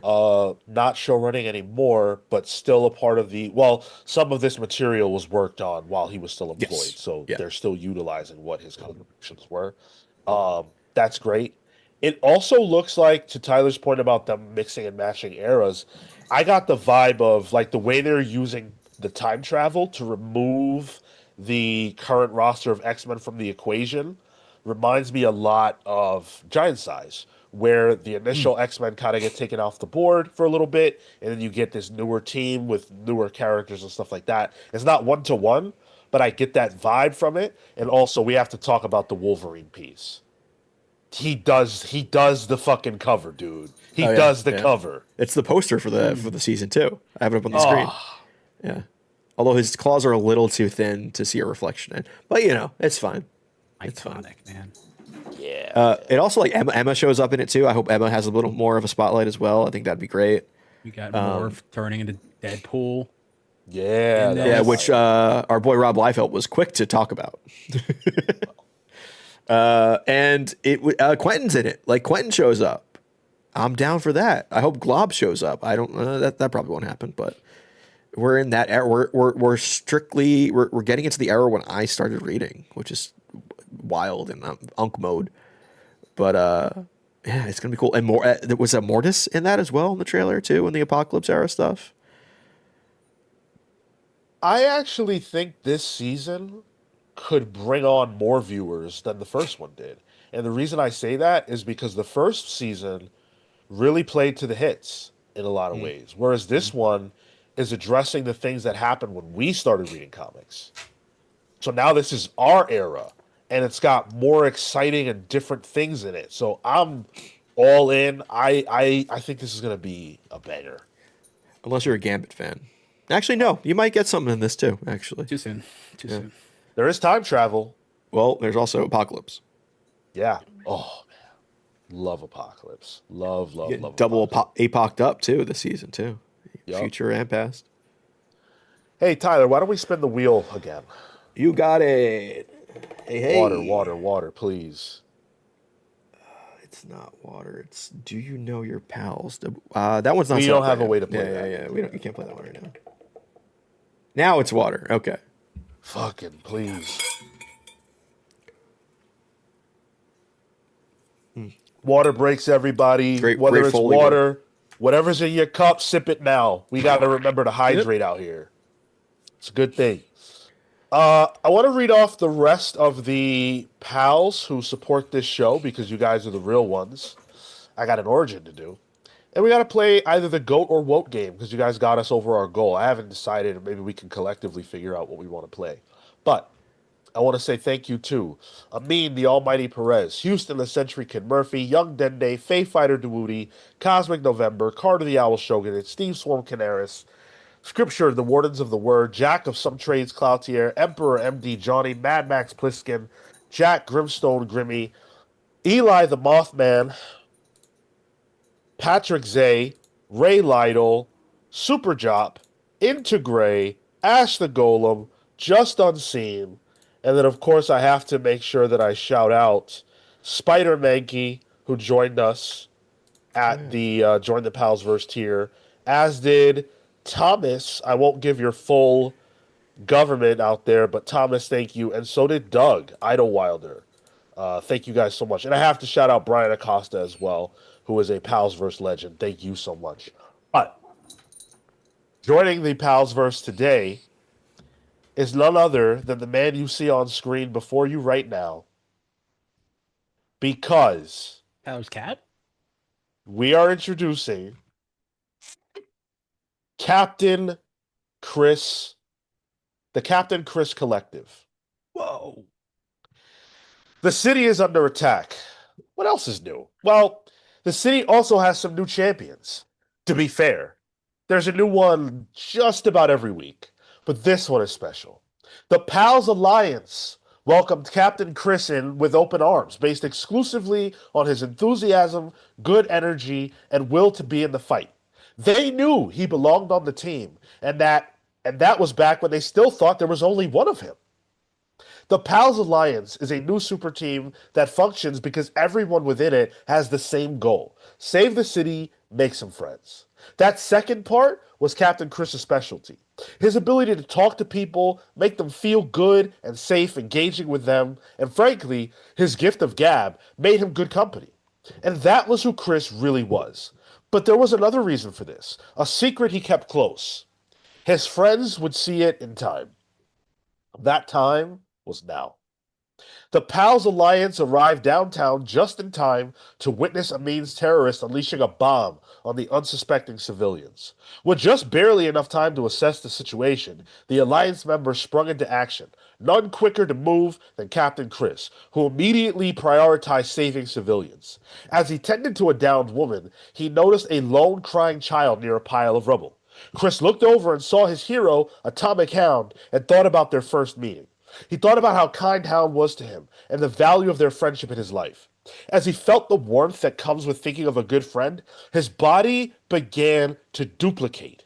A copy of Captain Chris stepped out from the body of the original and without missing a beat, ran over to the child and brought him to safety. Chris didn't just do this once. He thought of all the new friends he had made who were on the battlefield with him. Izzy, BJ, Slow Flow, and so many others. Each bond allowed Chris to extend himself further, body and mind, and make duplicates to save people. By the time they were winding down, there were no less than 10 Captain Chris's on the battlefield. The Captain Chris Collective. The city didn't gain just one savior. It gained one who could become many. And we need the many right now. So thank you, Chris, and all the Chris's, for joining the Palsverse and the Pals Alliance. Welcome. Absolute Chris's. Let's go, man. That is beautiful. Holy cow. To get that live, it's insane. The idea of multiple man meets Captain America is rad as hell. Yeah. Cool. I like how I acknowledge my goat, Atomic Hound. That's beautiful. You gotta acknowledge the goat. Yeah. Hey, if you want an origin of your own, The only way to get one is to join the Palsverse. It's fun to write them. I love doing it. And Chris, I hope you enjoyed that. It's amazing. There are more to come. There are more to come. Let's spin the wheel one more time Okay. before we play the GOAT game. The GOAT game. Highlight a book. We already did that twice. Yeah, let's not do that again. You don't want to highlight a book, Sean? You don't want to talk about Monstrous? Wait, I have a question for Sean. I'm gonna put you on the spot. Yeah. You ready? Oh, wait, that's what we just landed on. Put Sean on the spot, actually. So Oh, beautiful. Okay, perfect timing. This is for the pal, guys. I'm doing this for you guys. Okay. Have you read Ben 10? yeah, Sean, highlight Ben 10 for us. Brother, I don't even know where Ben 10 is right now. Wow. Not only have I not read it, I don't even know where it is. Wow. Damn. I'm sorry to the VC boys. My bad. It's on the docket. It's on the docket. Dang. Well, Is it an L, Sean? Is that what we're doing here? I think that's fair. I think as somebody who had to read Ben 10, I think that's fair. Yeah, I mean, you listen, Sean, you were there. You were there in the VC. You agreed to it, and then you've not lived up to the bargain, man. I think it's only fair. It's only is- fair that Sean reads it by the next Pals polls that we have. I'll agree to that. I'll agree to that wholeheartedly. But I actually didn't say that I would read it. I You just said it'd said be on the show. it would be on the show. Wow. And it was. Wow. Wow. He's got fucking lawyerese Sneaky over here. leak right there. Yeah. Dude, I'm really good at this. and you reviewed it, and I don't know what the result was because I didn't want to hear it. But What, you didn't even watch the show? Damn. no, because I didn't read the books. Damn. I don't want to be spoiled. Damn. I'll watch this show if I miss it. I have to. But I will read it. I will read it, and I will present you my thoughts on Thursday. If that's what the pals need, that's what I will do. That's what This Tyler needs to be needs. This needs to be a meme. Like someone needs to update the Pals wiki with like Sean's like review of Ben 10, and it's just forever empty. It never arrives. Okay, we can do that too. I can No. also just never read it. No, you need to read it. I actually would love to hear your thoughts on it. Sean, do you like Ben 10? I don't know anything about it. I actually Oh, only- it's even better. Even better. Yeah, man. Actually, I don't know what his power is. I know he's got like a He's watch. got a souped up Apple Watch that turns him into monsters. I don't think the Ben 10 coalition is in the chat right now because they're not really getting up in arms about this, and they should. It's too early for them. Yeah. That's They're right. still sleeping. Yeah, because they're all fucking 5 years old. It's nap time. They're Yeah. watching their Saturday morning cartoons right now. Yeah. Yeah, they're down for a nappy. Okay, CW Gordon says put number 2 in the show, and Sean will have to read number 1. As somebody who would then have to also read number 2, no. Tyler's like, don't put that evil on me. No, I didn't ask for that. I already put together the next few weeks of Pals polls, and it ain't on the list, my brother. I'm sorry. Dang, that's harsh. Now the poll, it's there. It is there. I'll tell you that much. I'll give you that. It's on a poll, Oh, okay. an upcoming poll, so you can vote for it. But there's some competition in that poll. I'm gonna need dynamite to pull a dynamite and just delay it. Oh man. Okay. Let's play the GOAT game. You guys want to play GOAT or WOAT? What are you feeling? We're on a positivity train. Let's go on. Let's Yeah. do greatest of all time. Yeah. Good call. All right. Let's see. Okay. There we go. All right. Who's it gonna be? Marco. Oh, why is Marco in here? Actually, it did. It's me and Marco, which doesn't count. Should I re-roll it or should it just Yeah, be? re-roll it. Okay, all right. Yeah. I thought I got rid of all the ones that had Marco on it because we were gonna use Flo as fucking hell. It's just me. Perfect. Fuck. Destiny. Fuck. Never gets old, man. Damn. All right. What do I have to? Who do I have to talk about?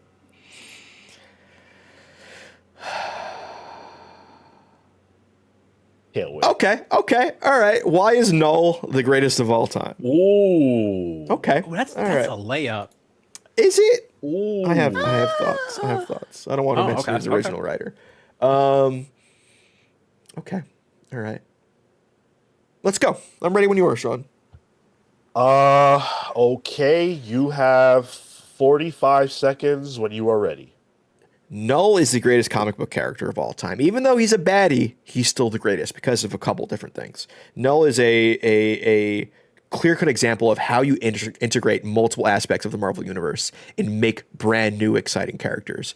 Tethering the idea of symbiotes with Thor in the all black and with Silver Surfer black in the cosmos of Marvel Comics really shows like how you can really just use those pieces to make something really cool. Knull has one of the coolest designs in comics. He got them teeth on him, and he's been one of the most popular new creations as well. King in Black, great story, and the current Knull book is also a great indicator of like where he is. Also, he's in Marvel Rivals as part of like an antagonist on the map. He's cool. Okay. Did Tyler convince you that Knull is the GOAT? Fucking sound like Mushmouth from Fat Albert on that one. Jeez. I feel like the one man show of the GOAT game is rough. It's rough, yeah. I don't have Marco to make fun of. You don't have a worse attempt. Yeah. compare it to, you know what I mean? It's I'm standing alone. The Knolls are in the lead for now, but I gotta feel that will change, right? Get some votes in. Let's go. Let's go. Okay. It was okay. There's still over 140 of you here with us. You better vote in that damn poll. Let us know if Tyler convinced you that Knull is the GOAT. Hayden's Hideout said, is Knull a baddie? Or Knull is a baddie, question. He is a baddie. Well, I don't mean like a baddie. Did I say baddie? You said baddie. Well, I didn't mean baddie like that. Well, come on. Hold on. Not like that. I beg your pardon? Chris, have you had fun with us, man? Dude, this has been a blast, man. I wish it was under like different circumstances. We'll have you on for a positive episode eventually. But yeah, call me next time we don't have a black emergency. When we get to we'll talk about a new absolute book.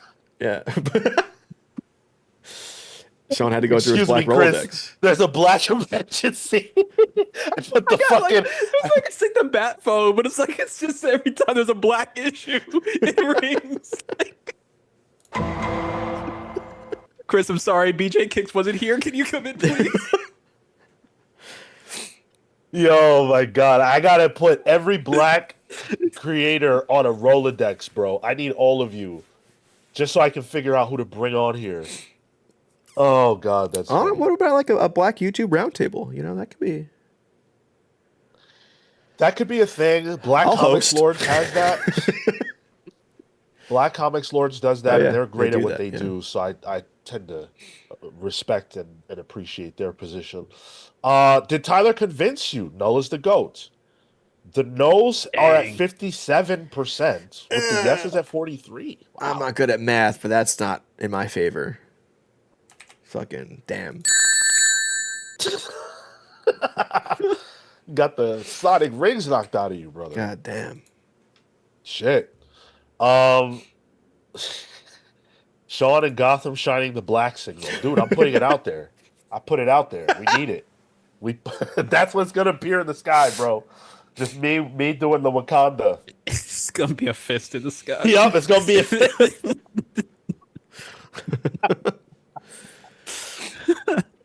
Oh my God. Infinite Audrey, No 52, Audrey, excuse me, says, I'm not convinced that Knull is the GOAT, but it was a strong argument for why Knull is a baddie. Damn, and that emoji? Come on. Damn, Audrey. Oh God, was that the voice of our Lord and Savior? Whoa, we can't be doing that after we said no black boycott. Whoa! China! I am just kidding, guys. I am just kidding. Liberal. It's coming from. I have too many. All right. This has been an incredible episode. Thank you all so much for the support. Not just the super chats, but the comments, the interaction, the engagement, the thoughts. Everybody added valuable thoughts to the equation. Really appreciate you. Hit all the buttons. I agree with CW. Subscribe, like, everything else. Chris, where should people go if they want more of you? Yeah, follow me. Well, should you go on Twitter? Maybe not, but If you're already you on there, want yeah. to, yeah. If you're surviving now in the apocalypse that is Twitter, come follow me at the Chris Anton. Also over on YouTube, Chris Covers Comics, which we had to talk about this really quick before we go. Yeah. PalsCon. 2 weeks. PalsCon, Yes. baby. I'll be seeing these guys over at Pals at HeroesCon in Charlotte. We actually have a Pals house. I don't know if anybody knows this. We actually have a Pals. We're fitting like 7-8 dudes in this house, and we're all going to HeroesCon together to hang out and buy some art and make irrational purchases. So I'm Hell looking yeah. forward to it. It's going to be incredible. Gavin will be there. BJ will be there. It's gonna be fun. Yep. Yeah. Wonder Maddie's going to be there. There are so many people I'm excited to see. And I'm really excited to see you guys. The people that are going to HeroesCon, if you're a listener of this show and you're going to be there, we got to do a meetup. We're trying to figure out where we can do it. We just heard back from the convention itself that there's not necessarily a space for us, We'll find a but spot. we will We'll make a find a space. spot. We'll make a space. If we got to be This on the is going corner, down. we'll be on the corner. Hey, what about the Pals house? We could just go right there. Well, Throw a Marco party. booked the Airbnb, right? I meant Chris. I meant where Oh. Chris and them I are was gonna say, staying. yeah, if we're, no, if we're not- gonna not- tank somebody's Airbnb rating, No, it's I'm like, okay you're with not it coming to being my like, place. Like we're coming to y'all's. Yeah. That's fine. Come through the spot, man. We're gonna hang out. Hell yeah. Love it, love it, love it. All right, guys. We will see you live once again next Thursday at 8 p.m. Eastern for Pals Polls. And then before you know it, we are right back here live at 10:15 a.m. Eastern for this show. Love ya. Thank ya.